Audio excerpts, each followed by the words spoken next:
അതിന് ശേഷം വീണ്ടും അപ്പോൾ ആ സമയത്ത് ഇതുപോലെ എനിക്ക് തോന്നുന്നു ബിഗ് ബോസിൽ വന്ന ആ സമയത്ത് ലൈവിനകത്ത് കുറേ ഉണ്ട് വീഡിയോ. അതും ആരെങ്കിലുമൊക്കെ എടുത്ത് ഇത്രയും ക്ലിപ്പുകൾ എടുത്തിരുന്നുകൊണ്ട് അതും കൂടെ കൊടുത്ത് ഇടുകയാണെന്നെങ്കിൽ കുറച്ച് ഉപകാരമായിരുന്നേനെ. അന്നും ഇതുപോലെ മോഹങ്ങളെല്ലാം പാടുകളൊക്കെ വരുത്തി വയ്യാണ്ടായിട്ടാണ് ഞാൻ ബിഗ് ബോസിൻ്റെ അതിൽ വന്ന് ആ ലൈവിൽ വരുന്നതും. അപ്പോൾ എല്ലാവരും ലൈവിൽ തന്നെ ചോദിക്കുന്നുണ്ട് ഫിറോസ് അടിച്ചതാണോ എന്താണെന്നൊക്കെ ചോദിക്കുന്നുണ്ട്. അപ്പം ഞാൻ വല്ല മറിഞ്ഞ് വീണതാ, സ്റ്റെപ്പിൽ നിന്ന് മറിഞ്ഞ് വീണതാന്നൊക്കെ പറയുന്നു. അങ്ങനെ പ്രശ്നങ്ങൾ രൂക്ഷമാക്കിക്കൊണ്ടിരിക്കുക. കാരണം എനിക്ക് അതിനകത്ത് മെയിൻ രൂക്ഷമാകാൻ കാരണം ഞാനിത് വേണ്ട എന്ന് പൂർണ്ണമായിട്ട് വെക്കാൻ കാരണം ബിഗ് ബോസിൽ നിന്ന് വരുന്ന സമയത്ത് നമുക്കൊക്കെ അറിയാം, ബിഗ് ബോസിൽ പോയ ആൾക്കാർക്കറിയാം, നമ്മളൊരു മൂന്നാഴ്ചത്തെ പേയ്മെൻറ്റ് ആദ്യമേ നമ്മൾ അക്കൗണ്ടിൽ വീഴും. അപ്പം ഞാൻ എൻ്റെ അക്കൗണ്ട് എടുത്ത് എൻ്റെ ഉമ്മയുടെ കൈ കൊടുത്തിട്ടാണ് പോയത്. കാരണം ചിലവിന് എന്തെങ്കിലും കൊടുക്കട്ടെ. ആ സമയത്ത് ഞാൻ കുറച്ച് സ്ട്രോങ് ആയി വന്നു. ഞാൻ കുറച്ച് എൻ്റെ ഉമ്മയുടെ ചിലവിന്, പിള്ളേർക്ക് ചിലവിന് കൊടുക്കാൻ വേണ്ടി കൊടുക്കും കാര്യങ്ങളെല്ലാം ചെയ്യുന്നുണ്ട്. അങ്ങനെ ഞാൻ എൻ്റെ ATM എടുത്ത് ഉമ്മയുടെ കൊടുത്തിട്ടാണ് പോകുന്നത്. എന്തെങ്കിലും ആവശ്യമുണ്ടെങ്കിൽ വീട്ടിൽ കാര്യങ്ങൾ എന്തെങ്കിലും ഉണ്ടെങ്കിൽ ചെയ്യണേ, എന്തെങ്കിലുമൊക്കെ ഉണ്ടെങ്കിൽ ഇതിനകത്തുനിന്ന് പൈസ വരുമ്പോൾ നിങ്ങൾ എടുക്കുമെന്ന് പറഞ്ഞുകൊണ്ട് ഞാൻ കൊടുത്തു. ഞാൻ പറഞ്ഞുകൊണ്ട് അത്യാവശ്യം എല്ലാ കാര്യങ്ങളും ചെയ്യണം. കാരണം രണ്ട് കുഞ്ഞുങ്ങൾ അവിടെ നിൽക്കുന്നത്. ഇപ്പോൾ ഒരു കുഞ്ഞ് മാത്രമല്ല 2 കുഞ്ഞുങ്ങളും അവിടെ നിൽക്കുന്നത് എന്ന് പറഞ്ഞ് ഞാൻ കൊടുത്തിട്ട് പോയ സാധനം തിരിച്ച് വന്നപ്പോൾ ഒരു 10,000, 20,000, 25,000, 30,000 എന്നാണ്ട് കറക്റ്റ് 30,000 രൂപയ്ക്കകത്ത് എന്നാണ്ട് ഈ അക്കൗണ്ടിൽ നിന്ന് പൈസ പോയിട്ടുണ്ട്. അത് തക്കതായ കറക്റ്റ് തെളിവ് എൻ്റെ വീട്ടുകാർ പറയുന്നുണ്ട്. ബിഗ് ബോസിൽ നിന്ന സമയത്ത് ഞങ്ങൾക്ക് ഡ്രസ്സ് അയച്ചു തരണമെന്ന് പറഞ്ഞു. ഇവർക്ക് ആ സമയത്ത് കൊളാബും കാര്യങ്ങളും അങ്ങനെ ഒന്നും അറിയത്തില്ല, എവിടെ നിന്ന് എടുക്കണമെന്നും അറിയത്തില്ല, എന്ത് ചെയ്യണമെന്ന് പറഞ്ഞൂടെ. പെട്ടെന്ന് ഒരു ഡ്രസ്സ് ഞങ്ങൾ കൊണ്ടുപോയത് ഞങ്ങൾക്ക് ഇന്ന ഫംഗ്ഷൻ ഇടണമെന്ന് പറഞ്ഞപ്പോൾ ഇവർ തന്നെ ഏതൊക്കെയോ കടയിൽ നിന്ന് പോയി സാധനങ്ങൾ മേടിച്ചു. കാരണം അവിടെ നിൽക്കുകയല്ലേ, പൈസ കൊടുക്കുന്നത് ഇതിനകത്ത് മത്സരിക്കും. ഞാൻ പറഞ്ഞു എന്ത് ആവശ്യമുണ്ടെങ്കിലും ഇതിനകത്ത് എടുത്തോളം പറഞ്ഞു. അപ്പോൾ എൻ്റെ അക്കൗണ്ടിൽ നിന്ന് ഒരു 30,000 രൂപ ചിലവിനായിട്ട് ഒരു 10,000, 15 രൂപ പോയിട്ടുണ്ട്. ഡ്രസ്സിനും കുറച്ച് പൈസ എടുത്തിട്ടുണ്ട്. അതും പറഞ്ഞ് ഫിറോസ് അങ്ങ് ടോർച്ചറിങ് തുടങ്ങി. നിൻ്റെ വീട്ടുകാരെടുത്ത് നശിപ്പിച്ചു, നിൻ്റെ വീട്ടുകാർക്ക്, നിൻ്റെ മൂക്ക് മറ്റേത് മറിച്ചതെന്ന് പറഞ്ഞ് എനിക്ക് ടോർച്ചറിങ് തരാൻ തുടങ്ങി. എന്നിട്ടും ഞാനിതെല്ലാം കഴിഞ്ഞ് ഞാൻ ഈ പൈസയൊക്കെ കൊടുത്തു. ഈ സമയത്ത് നമുക്ക് മെൻ്റലി കുറച്ച് ഞങ്ങൾ ഭയങ്കര പ്രശ്നമാണ്. ഞങ്ങൾ തമ്മിൽ പിരിഞ്ഞു നിൽക്കുന്നു. പോട്ടെ, ഞാൻ ഓർത്ത് കുഞ്ഞിന് വേണ്ടി പിന്നെയും സഹിക്കാം. പ്രോഗ്രാം വരുന്നു, ഞാൻ സീരിയലിൽ ചേർന്നു. സീരിയലിൽ കയറുമ്പോൾ എൻ്റെ കൂടെ വർക്ക് ചെയ്യുന്ന ആൾക്കാർ സീരിയലിൽ തന്നെ ഇപ്പം സീരിയലിൽ എൻ്റെ കൂടെ നിൽക്കുന്ന ടീമിനെല്ലാം മനസ്സിലാവും. ഇഷ്ടം മാത്രമല്ല പ്രണയവർണ്ണം എന്നുള്ള പറഞ്ഞ സീരിയൽ അവരുടെ എല്ലാവർക്കും അറിയാം, അവർക്കൊക്കെ അറിയാം. ഈ പുള്ളിക്കാരൻ വന്ന് എൻ്റെ കൂടെ ഇരിക്കും. സംശയമാണ് പുള്ളിക്കാരൻ ചെയ്യുന്നതോ പോരട്ടെ, എന്നെ സംശയമാണ്. ഓക്കെ, കുഴപ്പമില്ല, എനിക്ക് ഭയങ്കര സന്തോഷം. അപ്പോൾ ഞാൻ പറയും ലിക്ക എന്നെ ഭയങ്കര കാര്യം അതുകൊണ്ടാണ് എൻ്റെ കൂടെ വന്നിരുന്നു. അവിടെ ഇരുന്ന് ഞങ്ങളുടെ കൂടെ അപ്പോഴും എനിക്ക് നാണക്കേട, പുള്ളി ഒരു ആർട്ടിസ്റ്റ് അല്ലേ, ഇവിടെ വന്ന് നിൽക്കുമ്പോഴത്തേക്ക് പുള്ളിയല്ലേ അളക്കുന്നത്. അങ്ങനെ കുറച്ച് സംസാരങ്ങൾ അവിടെ നടന്നു. അപ്പോൾ ഞാൻ പറയുമ്പോൾ പുള്ളി പറയും, നീ അവനോട് മറ്റോനുണ്ടാക്കാൻ വേണ്ടിയിട്ടില്ലേ, നീ ഇവനോട് ഇതുണ്ടാക്കാൻ വേണ്ടിയിട്ടില്ലേ, അങ്ങനെ നീ ഉണ്ടാക്കണ്ട. അപ്പം ഞാൻ പറയും, ഞാനല്ല ഫിറോസ്ക്ക് ഇതൊന്നും ചെയ്തിട്ടുള്ളത്, നിങ്ങളാണ് ഇതെല്ലാം ചെയ്തിട്ടുള്ളത്, നിങ്ങൾ എന്നെ തലയിലാക്കരുതെന്ന് പറഞ്ഞു അവിടുന്ന് വഴക്കിൽ തുടങ്ങി. പിന്നെ ഞാൻ എൻ്റെ വീട്ടിൽ ഈ കാര്യങ്ങളൊക്കെ പറഞ്ഞു. എനിക്ക് സമാധാനമില്ല. അങ്ങനെ ലാസ്റ്റ് നമ്മൾ ഡിവോഴ്സിലാവാന്നുള്ള തീരുമാനമെത്തി. അങ്ങനെ നമ്മൾ പിരിഞ്ഞു നിന്നു. ഇതിൻ്റെ ഇടയ്ക്ക് ഞാൻ ഇവനെ പിരിഞ്ഞ് ഞങ്ങൾ മാറി നിന്ന സമയത്ത് എൻ്റെ കൂടെ വർക്ക് ചെയ്യുന്ന ക്രൂവിനെ വിളിച്ചിട്ട് ഇവൻ പറയുന്നു, നീ അവനോട് പച്ചയ്ക്ക് പറയാൻ പറ്റാത്ത വാക്കുകൾ അവനെക്കുറിച്ച് പറഞ്ഞിട്ടുള്ളത്, നീ അവൻ്റെ കൂടെ കിടക്കുകയല്ലേടി, നീ അവരെ വിളിച്ചിട്ട് പല ആൾക്കാരും എന്നെ വിളിച്ചിട്ട് എനിക്ക് പല വർക്കുകൾ പോലും പോയിട്ടുണ്ട്. കാരണം ഇതെനിക്ക് പുറത്ത് പറയാൻ പറ്റാതെ, കാരണം പറഞ്ഞു കഴിഞ്ഞാൽ അവരും പേടിച്ചിട്ട് ആൾക്കാർ എന്തെങ്കിലുമൊക്കെ വിചാരിച്ച് ലാസ്റ്റ് എനിക്ക് വർക്ക് തന്നില്ല എന്ന് പറഞ്ഞാൽ ഞാൻ ഇത് ആർക്കും പറയത്തില്ല. അവർ വിളിച്ചിട്ട് എൻ്റെ സജന ഞങ്ങൾക്കൊക്കെ ഒരു ഫാമിലി ഉള്ളതാണ്, അവൻ വിളിച്ചിട്ട് നിൻ്റെ കൂടെ അങ്ങനെ എങ്ങനെയാണെന്നൊക്കെ പറഞ്ഞ് ഞങ്ങളത് പറയുന്നത്, ദയവ് ചെയ്ത് നിങ്ങളില്ലെങ്കിൽ വേറെ വർക്ക് കിട്ടും എന്ന് പറഞ്ഞിട്ട് അവർ പല വർക്കുകൾ പല സീരിയൽസ് ആവട്ടെ, സിനിമ ആവട്ടെ, എല്ലാ കാര്യങ്ങളും ആൾക്കാരെ പറഞ്ഞ് എൻ്റെ ഫ്രണ്ട്സിനെ വിളിച്ചിട്ട് സംശയം, ഞാൻ ആരെയും കൂടെ പോയി കഴിഞ്ഞാൽ ഇയാൾ വേണ്ടാന്ന് വെച്ച് നമ്മൾ പിരിഞ്ഞ ആൾക്കാരാണ്. എന്നിട്ട് ഇയാൾ എന്നെ വിടാതെ ടോർച്ചർ ചെയ്ത് എന്നെ ഡിവോഴ്സ് തരാൻ പറഞ്ഞാൽ ഡിവോഴ്സ് ചെയ്തിട്ടില്ല, എനിക്ക് സമാധാനം തരാതെ ഇങ്ങനെ പുറകെ നടന്ന് ടോർച്ചർ ചെയ്തുകൊണ്ടിരിക്കുക. എൻ്റെ ഫ്രണ്ട്സിനെ വിളിച്ചിട്ട് പറയുന്നത്, നീ അവളോട് കിടക്കുന്ന നേരത്തൊക്കെ പറയുന്നത് എല്ലാവരും പറയുന്നത്, നീ അവളോട് കടന്നില്ലേ. അതായത് ഒരു പെണ്ണ് കേൾക്കാൻ പറ്റുന്ന അപ്പുറം എൻ്റെ വീട്ടുകാർ വിളിച്ച് ഷൗട്ട് ചെയ്തു, അവരുടെ വീട്ടുകാരത്ത് പറയുന്നു, അവരെ വീട്ടുകാർ വിളിച്ച് പറയുന്നു, ആ കൊച്ചിനെ എന്ത് ജീവിക്കാൻ സമ്മതിക്കും, അവരുടെ വീട്ടുകാർ സഹിതം പറയുന്നു. അവരുടെ വീട്ടുകാരൊക്കെ ഇപ്പോഴും എൻ്റെ കൂടെ നല്ല രീതിയിൽ സഹകരിക്കുന്ന ആൾക്കാരാണ്. ഇതെല്ലാം സഹിച്ച് ഇതെല്ലാം ഞാൻ കഴിഞ്ഞതിന് ശേഷം എൻ്റെ ലൈഫിൽ ഞാൻ സഖി കെട്ടിട്ടാണ് ഞാൻ വീഡിയോ ചെയ്യാൻ വേണ്ടി പോകുന്നത്. നിങ്ങളുടെ ഇനിയുള്ളൊരു ചോദ്യം ഞാൻ ചോദിക്കാം, എൻ്റെ കയ്യിലാണ് ഒരു തെറ്റെങ്കിൽ 5 വർഷമായി ഞങ്ങൾ പിരിഞ്ഞ് ജീവിക്കാം. ബിഗ് ബോസിന് ശേഷം ഒരു 6-7 മാസം കഴിഞ്ഞപ്പോൾ തന്നെ ഞങ്ങൾ പിരിഞ്ഞ് ജീവിക്കാൻ തുടങ്ങിയ ആൾക്കാരാണ്. ഞാനൊരു വിൻഡോവിനകത്ത് വന്ന് പറഞ്ഞു, ഒരു ഇയറിനെ കുറിച്ച് പറഞ്ഞു. എന്തോ ഞങ്ങൾ പിരിഞ്ഞിട്ടുണ്ടായിരുന്നു എന്നുള്ളത്. അത് 2.5 വർഷം കഴിഞ്ഞിട്ടേ ഉള്ളൂ, 2.5 വർഷമായിട്ടേ ഉള്ളൂ അത് ആ വീഡിയോ വന്നിട്ട്. അതിനകത്ത് ഞാൻ വ്യക്തമായിട്ട് പറയുന്നുണ്ട്, ആ വീഡിയോ ക്ലിപ്പും കൂടെ നിങ്ങൾ ദയവ് ചെയ്തിടണം. ഞങ്ങൾ കുറേ നാളുകളായിട്ട് ഞങ്ങൾ പിരിഞ്ഞ് ജീവിക്കുകയാണ്. ഞങ്ങളിപ്പം അത് പക്ഷേ പൂച്ചം സംസാരിക്കാൻ തുടങ്ങി, ആൾക്കാർ പറയാൻ തുടങ്ങി ഞങ്ങൾ ഡിവോഴ്സ് ആണെന്ന് പറയാൻ തുടങ്ങി. അത് പല വേറൊരു രീതിയിലോട്ട് ആവാതിരിക്കാൻ വേണ്ടി ഞാനിപ്പം മീഡിയയിൽ വന്ന് പറഞ്ഞു. ഞാനാണ് ആദ്യമായിട്ടൊരു മീഡിയയിൽ വന്ന് സംസാരിക്കുന്നത്. ഈ പറയുന്ന തെറ്റ് എൻ്റെ കയ്യിലാണെങ്കിൽ ഒരു കോമൺ സെൻസ് നിങ്ങൾ ചിന്തിച്ചാൽ മതി. ആ സമയത്ത് ഈ പറയുന്ന ആൾ എൻ്റെ കൂടെ ഉണ്ടെങ്കിൽ, ഞാൻ അതിന് വേണ്ടിയിട്ടാണ് ഈ വീഡിയോ ചെയ്യുന്നുണ്ടെങ്കിൽ, തൊട്ടുപുറകെ ഇയാൾക്ക് അറിയാവുന്ന കാര്യമല്ലേ, ഇയാൾ വെച്ചേക്കുവോ, ഇയാൾ ഇതെല്ലാം വന്ന് വിളിച്ച് പറയത്തില്ല ഇയാള്. എനിക്ക് അങ്ങനൊരു സാധനം ആ പുള്ളി എനിക്കിനി തെളിയിക്കാൻ എനിക്ക് ആകെപ്പാട് എൻ്റെ ഒരു കൂട്ടുകാരിയുടെ മെസ്സേജുകൾ മാത്രമേ ഉള്ളൂ. ഞാനും പുള്ളിയായിട്ട് നമ്മളിപ്പോൾ പൊങ്ങച്ചത്തോടെ പറയും, ഈ പുള്ളിക്കാരനെ ഇത്ര വർഷമായിട്ട് എനിക്ക് പരിചയമാണ്, ഇത്ര വർഷമാണ്, അങ്ങനെ പറഞ്ഞു പോയിട്ടുണ്ടായിരിക്കും. ഞാൻ 4 വർഷമെന്നോ 5 വർഷമെന്നോ 10 വർഷമെന്നൊക്കെ ഞാൻ പറഞ്ഞിട്ടുണ്ടായിരിക്കാം. 10 വർഷമൊന്നും ഞാൻ പറഞ്ഞിട്ടില്ല. ഇനിയിപ്പോൾ അത് പിടിച്ചുകൊണ്ട് ആൾക്കാരുടെ അടുത്ത് പറയല്ലേ ദേവിയത്. ഇതിനകത്ത് പറയുമ്പോൾ പേടിയാണ് സത്യം പറഞ്ഞാൽ. 4 വർഷത്തെ പരിചയം എന്ന് പറഞ്ഞു കാണുമായിരിക്കും. ആ സാധനം ഞാൻ തെളിവ് കാണിക്കാം. ഒറ്റ എന്നൊരു മൂവി സമയത്ത് ഞാൻ ഈ പറഞ്ഞ പുള്ളിയെ ഞാൻ പരിചയപ്പെടുന്നു. ആ സമയത്ത് അതിനകത്ത് ആ സിനിമയിൽ എൻ്റെ ഒരു കൂട്ടുകാരി പാടിയിട്ടുണ്ടായിരുന്നു. ആ പുള്ളിക്കാരിയുടെ ഒരു ഇതിനകത്ത് ഞാൻ കൂടെ പോയ സമയത്ത് ആ സമയത്ത് പുള്ളിക്കാരനെ ഒന്ന് കണ്ടിരുന്നു. ഞാൻ സാറെന്ന് പറഞ്ഞു ഞാൻ നിന്നിട്ടുണ്ട്. അവിടെ ഞങ്ങൾ 2 പേരും കൂടെ നിന്ന് പുള്ളിക്കാരി പാട്ട് പറഞ്ഞ് ഞാൻ മിണ്ടിയിട്ട് പോലുമില്ല പുള്ളിക്കാരനടുത്ത്. അവിടെ നിന്ന് ഇറങ്ങിയപ്പം എന്നെ ആ ഒരു ക്യാരക്ടറിന്, അതായത് ലാസ്റ്റ് സ്കെഡ്യൂൾ ഒരു ആ സിനിമ കാണുന്നവർക്കറിയാം, അവസാന സീനിൽ ഞാനൊരു ഹെയർ ഹോസ്റ്റസ് ആയിട്ട് നമ്മൾ വന്നിട്ടുണ്ട്. അപ്പം ആ ഒരു അതായത് ഇൻഡിഗോടെ അല്ല, ഹെയർ ഇന്ത്യയോ ഹെയർ എക്സ്പ്രസ്സോ അതിൻ്റെ എന്നാണ്ടൊരു എയർ ഹോസ്റ്റസ് ആയിട്ട് ചെയ്യാനായിരുന്നു. അപ്പം അതിന് വേണ്ടിയിട്ട് എന്നെ വിളിക്കുന്നത് കോണ്ടാക്ട് ചെയ്യുന്നത് അവൾക്ക് മെസ്സേജായിട്ട്, അവളുടെ കയ്യിൽ ആ സ്ക്രീൻഷോട്ട് ഉണ്ട്. അത് ഞാൻ നിങ്ങൾക്ക്, അവൾ നാട്ടിൽ വരട്ടെ, നാട്ടിൽ വന്ന ഉടനെ അതിൻ്റെ സ്ക്രീൻഷോട്ടും ഡേറ്റും എല്ലാം ഞാൻ കാണിച്ചു തരാം, ആ ഇയർ കാണിച്ചു തരാം. അന്നേരം പുള്ളി ചോദിക്കുന്നു, ആ കൂടെ വന്ന കുട്ടിക്ക് അഭിനയിക്കാൻ താല്പര്യമുണ്ടോ, ഇങ്ങനെ ഉണ്ടെങ്കിൽ ഈ ഒരു ക്യാരക്ടർ ചെയ്യാൻ താല്പര്യമുണ്ടെന്ന് പറയുന്നു. എൻ്റെ നമ്പർ കൊടുക്കുമെന്ന് ചോദിക്കുന്നു. അപ്പം ഞാൻ പറയും, എടി നീ കൊടുത്ത് അയച്ചേക്ക്, നീ അയക്കും. ഞാൻ അങ്ങനെയാണ്, കാരണം ഇതിൻ്റെ സമയത്ത് ഞാൻ ഡിപ്രഷൻ അടിച്ച് കുറേ പ്രശ്നങ്ങളിൽ നിൽക്കുകയാണ് ഞാൻ. അപ്പം ഞാൻ നീ കൊടുത്തേക്കെന്ന് പറയുന്നു. അവളാണ് ഈ നമ്പർ കൊടുക്കുന്നതും. ആ സിനിമയുടെ സമയത്താണ് ഞാൻ പുള്ളിയെടുത്തൊന്ന് സാറിന് വിളിച്ച് സംസാരിക്കുന്നത്. അതിനുശേഷം ലൈഫിലുണ്ടായ പ്രശ്നങ്ങളോട് നല്ല ഫ്രണ്ട്ഷിപ്പായി. ആ സാധനമാണ് ഈ 4 വർഷം മുന്നേ 10 വർഷം മുന്നേ ഞാൻ എൻ്റെ ജീവിതം തകരാൻ ഈ പുള്ളി കാരണമാണെന്നുള്ള സാധനം സ്ക്രിപ്റ്റിൽ ഉണ്ടാക്കിയത്. എനിക്ക് വയ്യ, ദയവ് ചെയ്ത് ഈ പ്രശ്നങ്ങളും കൂടെ ആ മനുഷ്യൻ, നമ്മളൊരു ഹെൽപ്പ് ചെയ്യുന്ന ഒരു മനുഷ്യൻ, നമ്മൾ ഒരു ബാക്ക് ബോണായിട്ട് നിൽക്കുന്ന ഒരാളിനെ വലിച്ച് കീറി കൊന്ന് ഇത്രയും ഒരു നികിഷ്ടമാക്കി വെച്ചത്, പ്ലീസ് അങ്ങനെയുള്ള കാര്യങ്ങൾ പറയരുത്. ശരിയാ, എൻ്റെ കയ്യിൽ നിന്ന് കുറേ തെറ്റുകൾ പറ്റിയിട്ടുണ്ട്. ഞാൻ തെറ്റ് പറ്റിയിട്ടില്ലെന്ന് പറയുന്നില്ല. ഞാനും ഒരു വീഡിയോ ഒക്കെ ഇട്ട് നമ്മൾ കുറച്ച് സാധനങ്ങളൊക്കെ ഇട്ടതിൽ അതിനാണ് ഇത് വിവാദമായെന്ന് പറയുന്നു. പക്ഷേ അതിനു മുന്നേ എന്നെ ഇതിങ്ങനെ ഇയാൾ പീഡിപ്പിക്കാൻ തുടങ്ങിയിട്ടുണ്ടല്ലോ. ഈ പീഡനം കുറേ നാൾ കൊണ്ടുണ്ട്. ഓക്കെ, അറ്റ് പ്രസൻറ്റ് ഞാൻ ഇത്രയും സാധനം ചുരുക്കി ഞാനൊരു കംപ്ലൈൻ്റ് ആക്കി.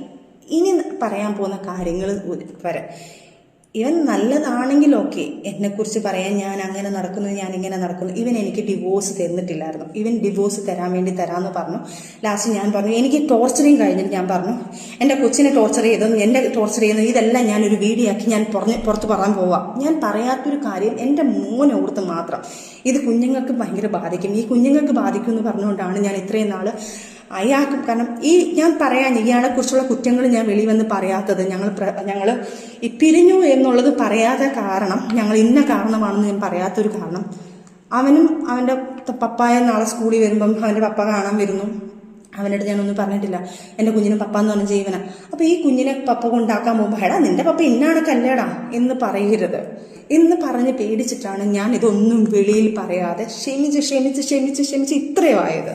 പക്ഷേ അപ്പോഴും ഞാൻ അവൻ്റെ പപ്പ നല്ലതാണെന്ന് അറിയിപ്പിക്കാൻ വേണ്ടി ഞങ്ങൾ മ്യൂച്വലായിട്ട് എടുത്ത തീരുമാനമാണെന്ന് പറഞ്ഞ് ഞാൻ അതിന് സോൾവ് ചെയ്യുന്നു. കാരണം പുള്ളിക്കാരന് പറഞ്ഞേ പറ്റത്തുള്ളൂ വന്ന് ചാനലിൽ. പുള്ളിക്കാരൻ എന്തെങ്കിലും മിണ്ടിക്കാൻ ഞാൻ ഈ കാര്യങ്ങളൊക്കെ എടുത്തു കൊടുക്കുന്നു. പുള്ളിക്കാരൻ അറിയാം, അല്ലാതെ സ്നേഹം കൊണ്ടോ പേടിച്ചിട്ടോ ഒന്നും, അല്ലാതെ ഇതുകൊണ്ടൊന്നും ബഹുമാനം കൊണ്ടൊന്നും അല്ല പുള്ളിക്കാരൻ അത് പറഞ്ഞത്. പുള്ളിക്കാരൻ എന്തെങ്കിലും പറഞ്ഞാൽ ഞാൻ ഇതെല്ലാം എടുത്ത് വെളിയിലിടുന്നു, പുള്ളിക്കാരൻ അറിയാം. അപ്പോൾ ഈ കാര്യങ്ങളൊക്കെ വന്നു, ഈ സാധനങ്ങൾ, അതുകൊണ്ടാണ് ഞാൻ ആ സമയത്ത് ഇതൊന്നും പറയാഞ്ഞത്. എന്നിട്ടും ഞാൻ സഹിച്ച് ഞാൻ എല്ലാം പോട്ടെ എന്ന് പറഞ്ഞ് പ്രശ്നങ്ങളെല്ലാം പോട്ടെ എന്ന് പറഞ്ഞ് നിന്നു. ലാസ്റ്റ് ഡിവോഴ്സ് തരാൻ പറഞ്ഞപ്പം ഇവൻ ഒരു വിധത്തിൽ ഡിവോഴ്സ് തരുന്നില്ല. ലാസ്റ്റ് ഞാൻ പറഞ്ഞു, ഞാനിതെല്ലാം വെളിയിൽ വന്ന് പറയും, എനിക്ക് ഡിവോഴ്സ് വേണം. കാരണം ഇതിനകത്തൊന്നും എനിക്കൊരു ഫ്രീഡം വേണം. എന്നെ ഇങ്ങനെ ടോർച്ചർ ചെയ്ത് നമ്മളെ ഇങ്ങനെ അങ്ങോട്ടും വിടുന്നില്ല ഇങ്ങോട്ടും വിടുന്നില്ല. വർക്കിന് പോകുമ്പോൾ എൻ്റെ ഭാര്യ എന്നുള്ള രീതിയിൽ എൻ്റെ ഭാര്യയുടെ നീ കിടക്കുന്നില്ല. കിടക്കുന്ന വാക്കൊഴിക്കാതെ ഇവന് വേറൊരു വാക്കില്ല. എല്ലാവരെയും വിളിച്ച് ഭീഷണിപ്പെടുത്തി, എല്ലാവരെയും വിളിച്ച് വലിയ വലിയ പ്രമുഖമായ ആൾക്കാരെ വിളിച്ച് വരെ ഇവൻ ഭീഷണിപ്പെടുത്തിയിട്ടുണ്ട്. നീ അങ്ങനെയാടാ, നീ അവൻ്റെ കൂടെ കിടന്നില്ലേ, എനിക്ക് വരുന്ന വർക്ക് ഇവൻ എങ്ങനെയെങ്കിലും പറഞ്ഞ് അവരെ വിളിച്ച് ഭീഷണിപ്പെടുത്തും. പോട്ടെ, എല്ലാം ക്ഷമിച്ച് ഞാൻ പറഞ്ഞു എനിക്ക് ഡിവോഴ്സ് വേണം എന്ന് പറഞ്ഞ് ലാസ്റ്റ് ഈ പേരും പറഞ്ഞിട്ട് അവൻ ഡിവോഴ്സ് തരാമെന്ന് പറഞ്ഞു. മ്യൂച്വൽ ഞങ്ങൾ സൈൻ ചെയ്തു. മ്യൂച്വൽ കൊണ്ട് ഞങ്ങൾ സൈൻ ചെയ്ത് മ്യൂച്വൽ എടുത്ത് ഡേറ്റുകളെടുത്ത് ഞങ്ങൾ ഒരു വക്കീൽ വെച്ച്. അവൻ പറഞ്ഞു ഒരു വക്കീലിന്, അവൻ്റെ വക്കീലിനെ വെക്കാൻ പറഞ്ഞു. അവൻ പറഞ്ഞു വക്കീലിനെ വെക്കണ്ട, നമുക്കൊരു വക്കീലിന് മ്യൂച്വൽ അല്ലേ ഒരു വക്കീലിനെ വെക്കാമെന്ന് പറഞ്ഞ് നമ്മളൊരു ഫ്രണ്ട് വഴി നമ്മൾ ആ വക്കീലിനെ വെച്ച്, എൻ്റെ ഒരു ഫ്രണ്ടാണ് വക്കീൽ, മനു എന്ന് പറഞ്ഞ വക്കീലിനെ കൊണ്ട് നമ്മൾ ചെയ്യിപ്പിച്ചു. ആ കാര്യങ്ങളെല്ലാം ചെയ്ത് കഴിഞ്ഞപ്പോഴത്തേക്ക് ഡേറ്റിന് വിളിച്ച സമയത്ത് ഇവൻ വന്നില്ല. അതങ്ങനെ ലാപ്സായിപ്പോയി. അവൻ മനഃപൂർവ്വം പണി തരാണ്, അതായത് നമുക്ക് ഡിവോഴ്സ് തരത്തില്ല. അത് കഴിഞ്ഞ് കുറേ നാൾ കഴിഞ്ഞപ്പോഴാണ് ഞാൻ അറിയുന്നത് ആദ്യ ഭാര്യയെ പുള്ളിക്കാരൻ ഡിവോഴ്സ് ചെയ്തിട്ടില്ല. എന്നെ പറ്റിച്ചാണ് ഇയാൾ മാരേജ് ചെയ്തേക്കുന്നത്. അന്ന് ഞാൻ ആദ്യം പറഞ്ഞതിനകത്ത് പറയുന്നുണ്ട്, ആദ്യ സമയത്ത് ഇയാൾക്ക് ഈ മതങ്ങളെ വിശ്വാസമില്ല എന്ന് പറയുന്ന കാരണം പള്ളിയിൽ പോയി നമ്മൾ ഇത് അന്വേഷിക്കുമ്പോൾ പള്ളിയിൽ പറയും ഡിവോഴ്സ് ആയിട്ടില്ല, ഇവരുടെ ഡിവോഴ്സ് ആയതിനു ശേഷം അടുത്ത് നമുക്ക് നിക്കാഹ് നടത്താമെന്ന് പറയും. അത് മറച്ചു വെച്ചിട്ടാണ് ഇവരെല്ലാം നമ്മൾ ഈ കല്യാണം എന്ന് പറഞ്ഞാൽ ഈ രജിസ്റ്റർ മാരേജ് എന്ന് പറഞ്ഞ സാധനം ചെയ്തത്. രജിസ്റ്റർ മാരേജ് അവർ ചെയ്തിട്ടില്ലായിരിക്കാം മേ ബി, അതുകൊണ്ടായിരിക്കുമല്ലോ എനിക്ക് രജിസ്റ്റർ മാരേജ് ചെയ്തത്. ഈ സാധനം ചെയ്ത് കഴിഞ്ഞതിന് ശേഷം ഞാൻ അറിയുന്നു ഇയാൾ ആ വൈഫിന് പോലും ഡിവോഴ്സ് കൊടുത്തിട്ടില്ല. ആദ്യത്തെ വൈഫിനെ 200 പവനോളം അയാളുടെ അടുത്ത് യൂസ് ചെയ്തിട്ടുണ്ട്. അയാൾ ആഡംബര ജീവിതത്തിന് വേണ്ടി അയാളെ കല്യാണം ആഡംബരമായിട്ട് നടത്തിയത് 19 പവൻ എടുത്തിട്ട് ഇയാൾ ആ സ്വർണം കൊണ്ടുവന്ന ഉടനെ തന്നെ അടുത്ത ദിവസം വിൽക്കുന്നു. അതിൻ്റെ തെളിവുകളും കാര്യങ്ങളും എല്ലാം പുള്ളിക്കാരനുണ്ട്. പുള്ളിക്കാരിയും ഇതുപോലെ ഓർത്തഡോക്സ് ഒരു ഫാമിലി, ഒരു ഭയങ്കര ഒരു റെപ്യൂട്ടഡ് ഫാമിലിയിലുള്ള ഒരു പുള്ളിക്കാരിയാണ്. അവരും ഇവനെ പേടിച്ചാണ് ജീവിക്കുന്നത്. കാരണം ഇവൻ ഒരു മീഡിയയിൽ നിൽക്കുന്ന ഒരു പേഴ്സൺ ആയതുകൊണ്ട് ഇവൻ എന്ത് പറയുന്നോ അവർക്ക് മീഡിയയിൽ വരാൻ താല്പര്യമില്ല. അപ്പം മീഡിയയിൽ വന്ന് പറയുമ്പം മീഡിയയിൽ പറയുന്ന ആൾക്കാർ അതാ വിശ്വസിക്കത്തുള്ളൂ, ആൾക്കാരെല്ലാം വിശ്വസിക്കുന്നുണ്ട്. അവരും പേടിച്ചാണ് ജീവിക്കുന്നത്. അവർ സംസാരിച്ചപ്പം ഏകദേശം ഞാൻ അനുഭവിച്ച അതേ പീഡനമാണ് അവരും അനുഭവിച്ചിട്ടുള്ളത്. ആ ഒരു കുഞ്ഞിനിപ്പം 17 വയസ്സായി. ആ കുഞ്ഞിനെ പോലും ഒരു തരി സ്വർണം, ഏതോ വീഡിയോയിൽ ഇട്ടെന്നുള്ളത് അറിയാം, ഏതോ ഒരു വീഡിയോയിൽ വന്നിട്ടുണ്ട്, ഒരു തരി സ്വർണം പോട്ടെ, ഒരു തരി മുട്ടായി മേടിച്ചു കൊടുക്കട്ടെ, അവൻ ഒരു ചെലവിന് പോലും കൊടുത്തിട്ടില്ല. എന്നിട്ട് പോലും ഈ കാര്യങ്ങൾ വരുമ്പം, പ്രശ്നങ്ങൾ വരുമ്പോഴത്തേക്ക് ഈ കാര്യങ്ങൾ പറഞ്ഞു, ഡിവോഴ്സിൻ്റെ കാര്യങ്ങളും ഈ കാര്യങ്ങളൊക്കെ മനസ്സിലാക്കിയിട്ട് ലാസ്റ്റ് ഇവൻ പറയുന്നു ഈ കുഞ്ഞിനെ, സോറി അതിൻ്റെ ഇടയ്ക്ക് ഞാൻ എൻ്റെ മൈൻഡ് വേറെ ഇങ്ങോട്ട് പോയി, അതുകൊണ്ടാണ് സോറി. അപ്പം ഈ ലാസ്റ്റ് ഇവരും പറയുന്നു ഈ ഡിവോഴ്സ് ചെയ്തിട്ടില്ല എന്ന്. അപ്പം എൻ്റെ മാരേജ് ഇല്ലീഗലാണ്. അന്നേരം ഇവൻ ചെയ്ത് വെച്ചേക്കുന്നത് ഇല്ലീഗൽ, എന്നെ കഴിച്ചേക്കുന്ന ഇല്ലീഗൽ മാരേജാണ്. അപ്പം ഇവൻ ഇത്രയും ദ്രോഹം ചെയ്ത പോരെ. പിന്നെ ഈ പ്രശ്നങ്ങൾ തുടങ്ങാൻ കാരണം ഒരു 5 സെൻറ്റ് സ്ഥലം വീടും എനിക്കുണ്ട്. ആ വസ്തു ഞാൻ അവൻ്റെ പേരിലോട്ട് എഴുതി കൊടുത്താൽ അവൻ എനിക്ക് ഡിവോഴ്സ് തരാമെന്നാണ് പറയുന്നത്. ഇത് ഞാൻ പറഞ്ഞു പറ്റത്തില്ല, എനിക്ക് എൻ്റെ കുഞ്ഞുങ്ങളാണ്, എൻ്റെ കുഞ്ഞുങ്ങൾക്ക് വേണ്ടിയിട്ടുള്ളത് നിങ്ങൾക്ക് അടിച്ചു പൊളിക്കാനും ഇതൊന്നും ചെയ്യാനും പറ്റത്തില്ല. ഇപ്പം ജപ്തിയായി കിടക്കുകയാണത്. എൻ്റെ പേരിലാണ് ലോൺ എടുക്കുന്നത്, എൻ്റെ പേരിലേക്ക് ആ വീടിന് 15 ലക്ഷം രൂപയ്ക്ക് ഒരു ലോൺ എടുത്തിട്ടുണ്ട്, അത് ലാപ്സായി കിടന്നത്. എൻ്റെ ലാസ്റ്റ് അതും ജപ്തിയുടെ ഘട്ടത്തിൽ എനിക്കൊരു ക്രെഡിറ്റ് കാർഡ് അതെൻ്റെ തലയിലാക്കി. ഇവനൊരു ബുള്ളറ്റ്, ഞാനൊരു ഗിഫ്റ്റായിട്ട് കൊടുത്തൊരു ബുള്ളറ്റ് ഉണ്ട്, അതിനും മാസം അടയ്ക്കാമെന്ന് പറഞ്ഞിട്ടാണ് ഞാൻ ആദ്യത്തെ എമൗണ്ട് വെച്ചിട്ട് അവന് ഗിഫ്റ്റ് കൊടുക്കുന്നത്. അതും എൻ്റെ തലയിലായി സിവിൽ സ്കോർ വെച്ചിട്ട് എൻ്റെ മൊത്തം എനിക്കിപ്പോൾ ഒരു ലോൺ പോലും, എനിക്കൊരു പേഴ്സണൽ ലോൺ പോലും എടുക്കാൻ പറ്റാത്ത രീതിയിൽ എന്നെ കുരുക്കിയിട്ടേക്കവൻ. ഇതെല്ലാം ചെയ്ത് ഞാൻ അങ്ങേയറ്റം ഞാൻ നിൽക്കുക. ഇനി എനിക്ക് പറ്റില്ല, എന്നെ ഇത്രയും ഞാൻ സഹിച്ച് ഇവിടം വരെ ഞാൻ എത്തിയിട്ടുണ്ട്. ഇനി എനിക്ക് സഹിക്കാൻ വയ്യ. എന്നെക്കൊണ്ട് ഇതെല്ലാം പറയിപ്പിച്ചാണ്. ഇനി എൻ്റെ കുഞ്ഞുങ്ങളെ പോലും, ഇനി ഒരു പക്ഷെ ഞാൻ ഇത് പറഞ്ഞില്ലെങ്കിൽ എൻ്റെ കുഞ്ഞുങ്ങളെ കൊണ്ട് നോക്കേണ്ടത് ഞാനാണ്, ഈ 2 കുഞ്ഞുങ്ങളെ നോക്കേണ്ടത്. നാളെ ഒരു കാലത്ത് എൻ്റെ കുഞ്ഞുങ്ങളെ പോകുമ്പോൾ നിൻ്റെ ഉമ്മ ഇങ്ങനെ ആയതില്ലേ മറ്റേതായിരുന്നു എന്ന് പറഞ്ഞു കഴിഞ്ഞാൽ എനിക്ക് എൻ്റെ കുഞ്ഞുങ്ങൾക്ക് നാണക്കേട്. എൻ്റെ മോൻ വിളിച്ചെന്നില്ല പറഞ്ഞു, പപ്പ ഉമ്മയുടെ വീഡിയോ, ഇങ്ങനെയുള്ള പപ്പ വീഡിയോകളൊന്നും ഇടല്ലേ, എൻ്റെ ഉമ്മയ്ക്ക് എന്തെങ്കിലും സംഭവിച്ചു കഴിഞ്ഞാൽ ഞാൻ പപ്പാടോട് മിണ്ടത്തില്ല. ഞാൻ ആ വീഡിയോ നിങ്ങൾക്ക് വേണമെങ്കിൽ അത് എൻ്റെ കുഞ്ഞിൻ്റെ ഫോട്ടോ എനിക്ക് ഇടാൻ പറ്റുന്നില്ല. ആ കുഞ്ഞൊരു റൈറ്റ് ചെയ്തിട്ടൊരു സാധനം ഞാൻ ഇട്ട് കൊടുത്തു. കാരണം ഇവൻ എന്നിട്ട് ആ കുഞ്ഞ് പോലും പറയുന്നത്, എന്നിട്ട് ഞാൻ ഞെട്ടിപ്പോയി. എൻ്റെ മോൻ പറയുന്നത്, പപ്പ ഞാൻ ഇനി 5ാം ക്ലാസ്സിലായി, എന്നെ എല്ലാവരും കൂടെ കളിയാക്കും, പപ്പ ഒന്നും ഇങ്ങനെ പറയല്ലേ, ഉമ്മി പപ്പായെ സപ്പോർട്ട് ചെയ്തല്ലേ വീഡിയോ ഇട്ടത്, ഉമ്മിക്ക് വേണമെങ്കിൽ പപ്പ എന്ത് വേണമെങ്കിൽ ഇത്തിരി കാര്യങ്ങളൊക്കെ വേണമെങ്കിൽ പറയാമല്ലോ എന്ന് എൻ്റെ കുഞ്ഞ് ചോദിച്ചു. എന്നിട്ട് പോലും ഇവൻ വീണ്ടും ഈ ആക്ഷൻ വീഡിയോ കാണിച്ചു. ആക്ഷൻ വീഡിയോ ആർക്കും കാണിക്കാം ഫിറോസ് ഖാനെ, ഞാൻ ആക്ഷൻ അല്ല കാണിച്ചിരിക്കുന്നത്, ഞാൻ നിയമത്തിനാണോ പോയിരിക്കുന്നത്. എൻ്റെ കയ്യിൽ തെറ്റുണ്ടെങ്കിൽ ഞാൻ നിയമത്തിനോട് പോകത്തില്ല. എൻ്റെ കയ്യിൽ തെറ്റുണ്ടെങ്കിൽ ഞാൻ ആദ്യമായിട്ട് ഒരു വീഡിയോ ഇതുപോലൊരു കാര്യത്തിൽ എടുത്തില്ല. ഇനി എന്തോ ആയിക്കോട്ടെ, ഇയാൾ ആദ്യത്തെ ഭാര്യയെ വിളിച്ചിട്ട് ഇന്നലെ പുള്ളിക്കാരിയും വിളിച്ച് ഭീഷണിപ്പെടുത്തുന്നുണ്ട്. ഏതോ ഒരു വീഡിയോ വന്നു, നിന്നെക്കുറിച്ച് ഇങ്ങനെ പറയൂടി, ഞാൻ അങ്ങനെ പറയൂടി, നീ അങ്ങനെ ചെയ്തു എന്ന് പറയൂടി, നീ ഏതവനോടെ പോയി എന്ന് പറയൂടി. ഇതേ സംഭാഷണം തന്നെയാണ് ഞങ്ങൾ എല്ലാവരും ഇട്ട് ഇയാൾ ഒരുമാതിരി വൃത്തികെട്ട രീതി. അവർക്ക് പേടിയാണ്, കാരണം മീഡിയയിൽ വന്ന് ഇയാൾ പറയുമ്പം ആൾക്കാർ അതേ വിശ്വസിക്കത്തുള്ളൂ. അവർക്ക് മീഡിയയിൽ വന്ന് മീഡിയ പേഴ്സണായിട്ട് വന്ന് സംസാരിക്കാൻ അവരുടെ ഫാമിലി അങ്ങനെയാണ്. അവർ അത്രയും റിപ്പോർട്ടർ ഫാമിലി ആയതുകൊണ്ട് അവർക്ക് അത് പറയാൻ പറ്റുന്നില്ല. അവർക്ക് 200ഓളം 150ഓളം പവൻ അവർക്ക് മിസ്സായിട്ടും അവർ സഹിയായിട്ട് നിൽക്കുക. കുഞ്ഞിന് പോലും ഒരു ചെലവിന് കൊടുക്കുന്നില്ല. ഇത്രയും ചെയ്തിട്ട് പോലും ഞങ്ങൾ 2 പെണ്ണുങ്ങൾ ഇതിനകത്ത് കടന്ന് പീഡനപ്പെട്ടുകൊണ്ടിരിക്കുക. ഇയാളുടെ കണ്ണിൽ ഞങ്ങൾ വെറും വേഷ്ടികളാണ്, ഞങ്ങൾ വെറും പന്നലുകളാണ്, ഞങ്ങൾ വെറും തെണ്ടികളാണ്. പക്ഷെ ഈ തെണ്ടികളാണല്ലോ 2 കുഞ്ഞുങ്ങളെ ഞങ്ങൾ നോക്കുന്നത്. ഞങ്ങൾ കഷ്ടപ്പെട്ടാണെന്ന് വളർത്തുന്നത്, ഞങ്ങൾ അധ്വാനിച്ചാണ് നോക്കുന്നത്. ഈ ഞങ്ങളെ കിടന്ന് എന്തിനാണ് ഈ തെണ്ടി ഇങ്ങനെ കിടന്ന് പറഞ്ഞുകൊണ്ടിരിക്കുന്നത്? സഖി കേട്ടിട്ടാണ് ഞാൻ ഇതെല്ലാം പറഞ്ഞു പോകുന്നത്. എനിക്ക് വയ്യ. അത് കഴിഞ്ഞിട്ടാണ് തീവ്രമായിട്ടാണ് ഓരോ കാര്യം, ഇവന്റെ കാര്യങ്ങൾ പല കാര്യങ്ങളും ഞാൻ അറിയുന്നുണ്ട്. എൻ്റെ ലൈഫിൽ നിന്ന് എഴുതിവിട്ട ഞാൻ എന്തിനിവനെ ഞാൻ ഇതാക്കണം? എൻ്റെ ലൈഫിൽ ഒരാൾ വന്നിട്ടുണ്ടോ, വന്നിട്ടില്ലയോ, ഇനി ആര് വരുന്നോ, ഇവൻ എന്തിനറിയണം? ഇവൻ കാണിച്ചു കൂട്ടുന്ന പ്രോകൃതം ഞാൻ അതും കൂടെ ഇതിനകത്ത് മെൻഷൻ ചെയ്തിട്ടുണ്ട്. എനിക്ക് ഒരു കാര്യം വിവരം പറഞ്ഞിട്ടുണ്ട്. അതിന്റെ സത്യാവസ്ഥ ഞാൻ വിളിച്ചു തിരക്കിയിട്ടുണ്ട്. പക്ഷെ അതൊരു മൈനർ കേസാണ്. ഒരു 17 വയസ്സ് സ്വന്തം മകളുടെ പ്രായമുള്ള ഒരു കുഞ്ഞിനെ ഒരു ഹോട്ടലിൽ കൊണ്ട് ഇവൻ കൊണ്ട് ഉപയോഗിച്ചിട്ടുണ്ട്. ആ കുഞ്ഞിനെ പ്രേമമെന്ന് പറഞ്ഞ് നടിച്ചിട്ട് ആ കുഞ്ഞിനെ ഭയങ്കരമായിട്ട് ആ കൊച്ചു കുറേ ഗിഫ്റ്റുകൾ കൊടുത്തിട്ടുണ്ട്. അതിൻ്റെ പേരോ ഡീറ്റെയിലോ ഒന്നും ഞാനിവിടെ പറയുന്നില്ല. അതൊരു മൈനറാണ്. അത് എൻ്റെ അടുത്ത് റിക്വസ്റ്റ് ചെയ്യാണ്, എൻ്റെ പേരിൽ ഒരിക്കലും എൻ്റെ പേര് ഇതിനകത്ത് എടുത്തിടല്ലേ. എൻ്റെ പേരിനകത്ത് എനിക്ക് കല്യാണം കഴിക്കാനുള്ളതായി എനിക്ക് തെറ്റുപറ്റിപ്പോയതാ. ഒരിക്കലും ഞാൻ ആ കുഞ്ഞിനെ എൻ്റെ മകളെ പോലെ, അല്ലെങ്കിൽ ഫിറോസിൻ്റെ മകളെ ഞാൻ ഒരു മകളെ പോലെ, എൻ്റെ മകളെ പോലെ ഞാൻ കാണുവാണ്. ആ കുഞ്ഞിൻ്റെ പ്രായമുള്ള ഒരു കുഞ്ഞ് എൻ്റെ അടുത്ത് റിക്വസ്റ്റ് ചെയ്യാണ്. അതുകൊണ്ട് ഞാൻ അത് എടുത്തില്ല. പക്ഷെ ലീഗലി ഞാൻ മൂവ് ചെയ്യുന്നുണ്ട്. ആ കുഞ്ഞിൻ്റെ പേര് വെളിയിൽ വരാതെ ഈ ഒരു കാര്യം ഞാനതൊരു ഇതിനകത്ത് റിപ്പോർട്ട് ചെയ്തിട്ടുണ്ട്. ആ കുഞ്ഞിന്റെ കാര്യം തിരക്കി കണ്ട് ലീഗലി ഇവന്റെ വെളിയിൽ ഒരു മൈനർ കേസിനെ ഈ കുഞ്ഞിനെ പീഡിപ്പിച്ച കാര്യം വെളിയിൽ വരണം. ഇനി എനിക്ക് നാണക്കേട്, എനിക്കും എൻ്റെ കുഞ്ഞിനെ നാണക്കേട് നോക്കിയിട്ട് കാര്യമില്ല. അതും ഞാൻ ലീഗലി കൊടുത്തിട്ടുണ്ട്. അത് മൂവ് ചെയ്യട്ടെ. അത് സത്യാവസ്ഥ എന്താണെന്ന് ഈ ലോകം അറിയട്ടെ. ഇവന്റെ തെണ്ടിത്തരം വെളിയിൽ അറിയണം.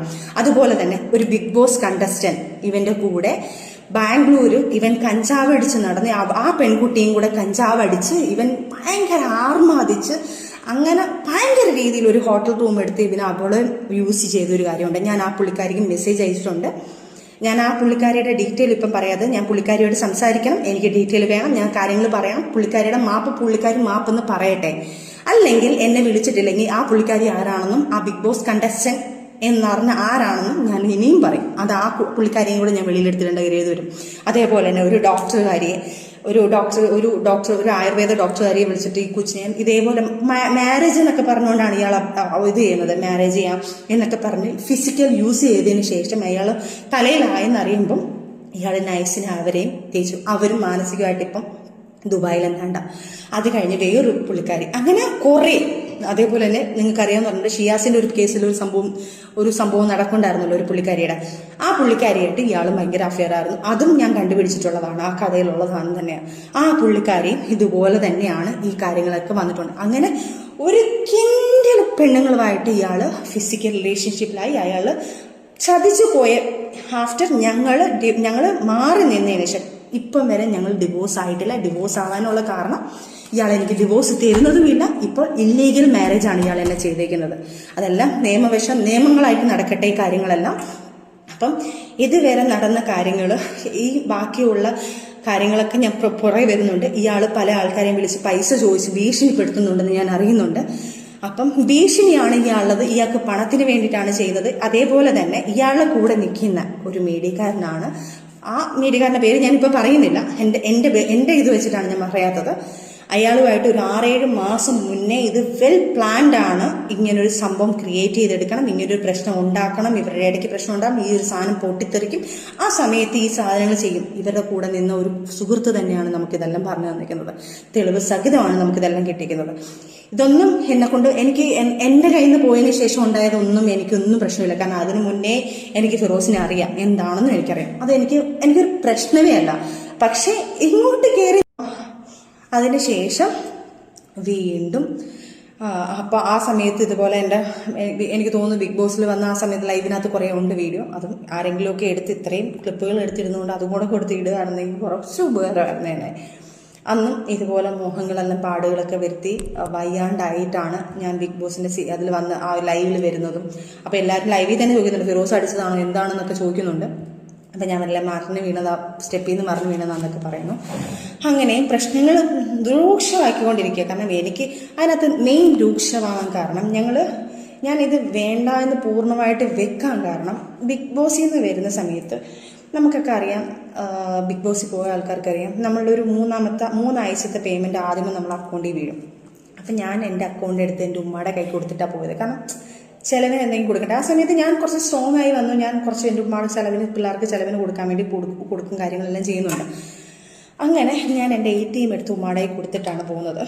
എന്തെങ്കിലും ആവശ്യമുണ്ടെങ്കിൽ വീട്ടിൽ കാര്യങ്ങൾ എന്തെങ്കിലും ഉണ്ടെങ്കിൽ ചെയ്യണേ, എന്തെങ്കിലുമൊക്കെ ഉണ്ടെങ്കിൽ ഇതിനകത്ത് നിന്ന് പൈസ വരുമ്പോൾ നിങ്ങൾ എടുക്കുമെന്ന് പറഞ്ഞുകൊണ്ട് ഞാൻ കൊടുത്തു. ഞാൻ പറഞ്ഞുകൊണ്ട് അത്യാവശ്യം എല്ലാ കാര്യങ്ങളും ചെയ്യണം. കാരണം രണ്ട് കുഞ്ഞുങ്ങൾ അവിടെ നിൽക്കുന്നു. ഇപ്പോൾ ഒരു കുഞ്ഞ് മാത്രമല്ല 2 കുഞ്ഞുങ്ങളും അവിടെ നിൽക്കുന്നത് എന്ന് പറഞ്ഞ് ഞാൻ കൊടുത്തിട്ട് പോയ സാധനം തിരിച്ച് വന്നപ്പോൾ ഒരു 10,000, 20,000, 25,000, 30,000 എന്നാണ്ട് കറക്റ്റ് 30,000 രൂപയ്ക്കകത്ത് എന്നാണ്ട് ഈ അക്കൗണ്ടിൽ നിന്ന് പൈസ പോയിട്ടുണ്ട്. അത് തക്കതായ കറക്റ്റ് തെളിവ് എൻ്റെ വീട്ടുകാർ പറയുന്നുണ്ട്. ബിഗ് ബോസിൽ നിന്ന സമയത്ത് ഞങ്ങൾക്ക് ഡ്രസ്സ് അയച്ചു തരണമെന്ന് പറഞ്ഞു. ഇവർക്ക് ആ സമയത്ത് കൊളാബും കാര്യങ്ങളും അങ്ങനെ ഒന്നും അറിയത്തില്ല, എവിടെ നിന്ന് എടുക്കണമെന്നും അറിയത്തില്ല, എന്ത് ചെയ്യണമെന്ന് പറഞ്ഞൂടെ. പെട്ടെന്ന് ഒരു ഡ്രസ്സ് ഞങ്ങൾ കൊണ്ടുപോയത് ഞങ്ങൾക്ക് ഇന്ന ഫംഗ്ഷൻ ഇടണമെന്ന് പറഞ്ഞപ്പോൾ ഇവർ തന്നെ ഏതൊക്കെയോ കടയിൽ നിന്ന് പോയി സാധനങ്ങൾ മേടിച്ചു. കാരണം അവിടെ നിൽക്കുകയല്ലേ, പൈസ കൊടുക്കുന്നതും ഇതിനകത്ത് മത്സരിക്കും. ഞാൻ പറഞ്ഞു എന്ത് ആവശ്യമുണ്ടെങ്കിലും ഇതിനകത്ത് എടുത്തോളം പറഞ്ഞു. അപ്പോൾ എൻ്റെ അക്കൗണ്ടിൽ നിന്ന് ഒരു 30,000 രൂപ ചിലവിനായിട്ടൊരു 10,000-15 രൂപ പോയിട്ടുണ്ട്. ഡ്രസ്സിനും കുറച്ച് പൈസ ഇളത്തിട്ടുണ്ട്. അതും പറഞ്ഞ് ഫിറോസ് അങ്ങ് ടോർച്ചറിങ് തുടങ്ങി. നിൻ്റെ വീട്ടുകാരെടുത്ത് നശിപ്പിച്ചു, നിൻ്റെ വീട്ടുകാർക്ക്, നിൻ്റെ മൂക്ക് മറ്റേത് മറിച്ചതെന്ന് പറഞ്ഞ് എനിക്ക് ടോർച്ചറിങ് തരാൻ തുടങ്ങി. എന്നിട്ടും ഞാനിതെല്ലാം കഴിഞ്ഞ് ഞാൻ ഈ പൈസയൊക്കെ കൊടുത്തു. ഈ സമയത്ത് നമുക്ക് മെൻ്റലി കുറച്ച് ഭയങ്കര പ്രശ്നമാണ്. ഞങ്ങൾ തമ്മിൽ പിരിഞ്ഞു നിൽക്കുന്നു. പോട്ടെ, ഞാൻ ഓർത്ത് കുഞ്ഞിന് വേണ്ടി പിന്നെയും സഹിക്കാം. പ്രോഗ്രാം വരുന്നു, ഞാൻ സീരിയലിൽ ചേർന്നു. സീരിയലിൽ കയറുമ്പോൾ എൻ്റെ കൂടെ വർക്ക് ചെയ്യുന്ന ആൾക്കാർ സീരിയലിൽ തന്നെ ഇപ്പം സീരിയലിൽ എൻ്റെ കൂടെ നിൽക്കുന്ന ടീമിനെല്ലാം മനസ്സിലാവും. ഇഷ്ടം മാത്രമല്ല പ്രണയവർണ്ണം എന്നെല്ലാം പറഞ്ഞ സീരിയൽ അവരുടെ എല്ലാവർക്കും അറിയാം, അവർക്കൊക്കെ അറിയാം. ഈ പുള്ളിക്കാരൻ വന്ന് എൻ്റെ കൂടെ ഇരിക്കും. സംശയമാണ് പുള്ളിക്കാരൻ ചെയ്യുന്നതോ പോരട്ടെ, എന്നെ സംശയമാണ്. ഓക്കെ, കുഴപ്പമില്ല, എനിക്ക് ഭയങ്കര സന്തോഷം. അപ്പോൾ ഞാൻ പറയും ലിക്ക എന്നെ ഭയങ്കര കാര്യം അതുകൊണ്ടാണ് എൻ്റെ കൂടെ വന്നിരുന്നു. അവിടെ ഇരുന്ന് ഞങ്ങളുടെ കൂടെ അപ്പോഴും എനിക്ക് നാണക്കേടാ. പുള്ളി ഒരു ആർട്ടിസ്റ്റ് അല്ലേ, ഇവിടെ വന്ന് നിൽക്കുമ്പോഴത്തേക്ക് പുള്ളിയല്ലേ അളക്കുന്നത്. അങ്ങനെ കുറച്ച് സംസാരങ്ങൾ അവിടെ നടന്നപ്പോൾ ഞാൻ പറയുമ്പോൾ പുള്ളി പറയും, നീ അവനോട് മറ്റൊന്നുണ്ടാക്കാൻ വേണ്ടിയിട്ടില്ലേ, നീ ഇവനോട് ഇതുണ്ടാക്കാൻ വേണ്ടിയിട്ടില്ലേ, അങ്ങനെ നീ ഉണ്ടാക്കണ്ട. അപ്പം ഞാൻ പറയും, ഞാനല്ല ഫിറോസ്ക്ക് ഇതൊന്നും ചെയ്തിട്ടുള്ളത്, നിങ്ങളാണ് ഇതെല്ലാം ചെയ്തിട്ടുള്ളത്, നിങ്ങൾ എന്നെ തലയിലാക്കരുതെന്ന് പറഞ്ഞു അവിടുന്ന് വഴക്കിൽ തുടങ്ങി. പിന്നെ ഞാൻ എൻ്റെ വീട്ടിൽ ഈ കാര്യങ്ങളൊക്കെ പറഞ്ഞു. എനിക്ക് സമാധാനമില്ല. അങ്ങനെ ലാസ്റ്റ് നമ്മൾ ഡിവോഴ്സിലാവാന്നുള്ള തീരുമാനമെത്തി. അങ്ങനെ നമ്മൾ പിരിഞ്ഞു നിന്നു. ഇതിൻ്റെ ഇടയ്ക്ക് ഞാൻ ഇവനെ പിരിഞ്ഞ് ഞങ്ങൾ മാറി നിന്ന സമയത്ത് എൻ്റെ കൂടെ വർക്ക് ചെയ്യുന്ന ക്രൂവിനെ വിളിച്ചിട്ട് ഇവൻ പറയുന്നു, നീ അവനോട് പച്ചയ്ക്ക് പറയാൻ പറ്റാത്ത വാക്കുകൾ അവനെക്കുറിച്ച് പറഞ്ഞിട്ടുള്ളത്, നീ അവൻ്റെ കൂടെ കിടക്കുകയല്ലേടി, നീ അവരെ വിളിച്ചിട്ട് പല ആൾക്കാരും എന്നെ വിളിച്ചിട്ട് എനിക്ക് പല വർക്കുകൾ പോലും പോയിട്ടുണ്ട്. കാരണം ഇതെനിക്ക് പുറത്ത് പറയാൻ പറ്റാതെ, കാരണം പറഞ്ഞു കഴിഞ്ഞാൽ അവരും പേടിച്ചിട്ട് ആൾക്കാർ എന്തെങ്കിലുമൊക്കെ വിചാരിച്ച് ലാസ്റ്റ് എനിക്ക് വർക്ക് തന്നില്ലെന്ന് പറഞ്ഞാൽ ഞാനിത് ആർക്കും പറയത്തില്ല.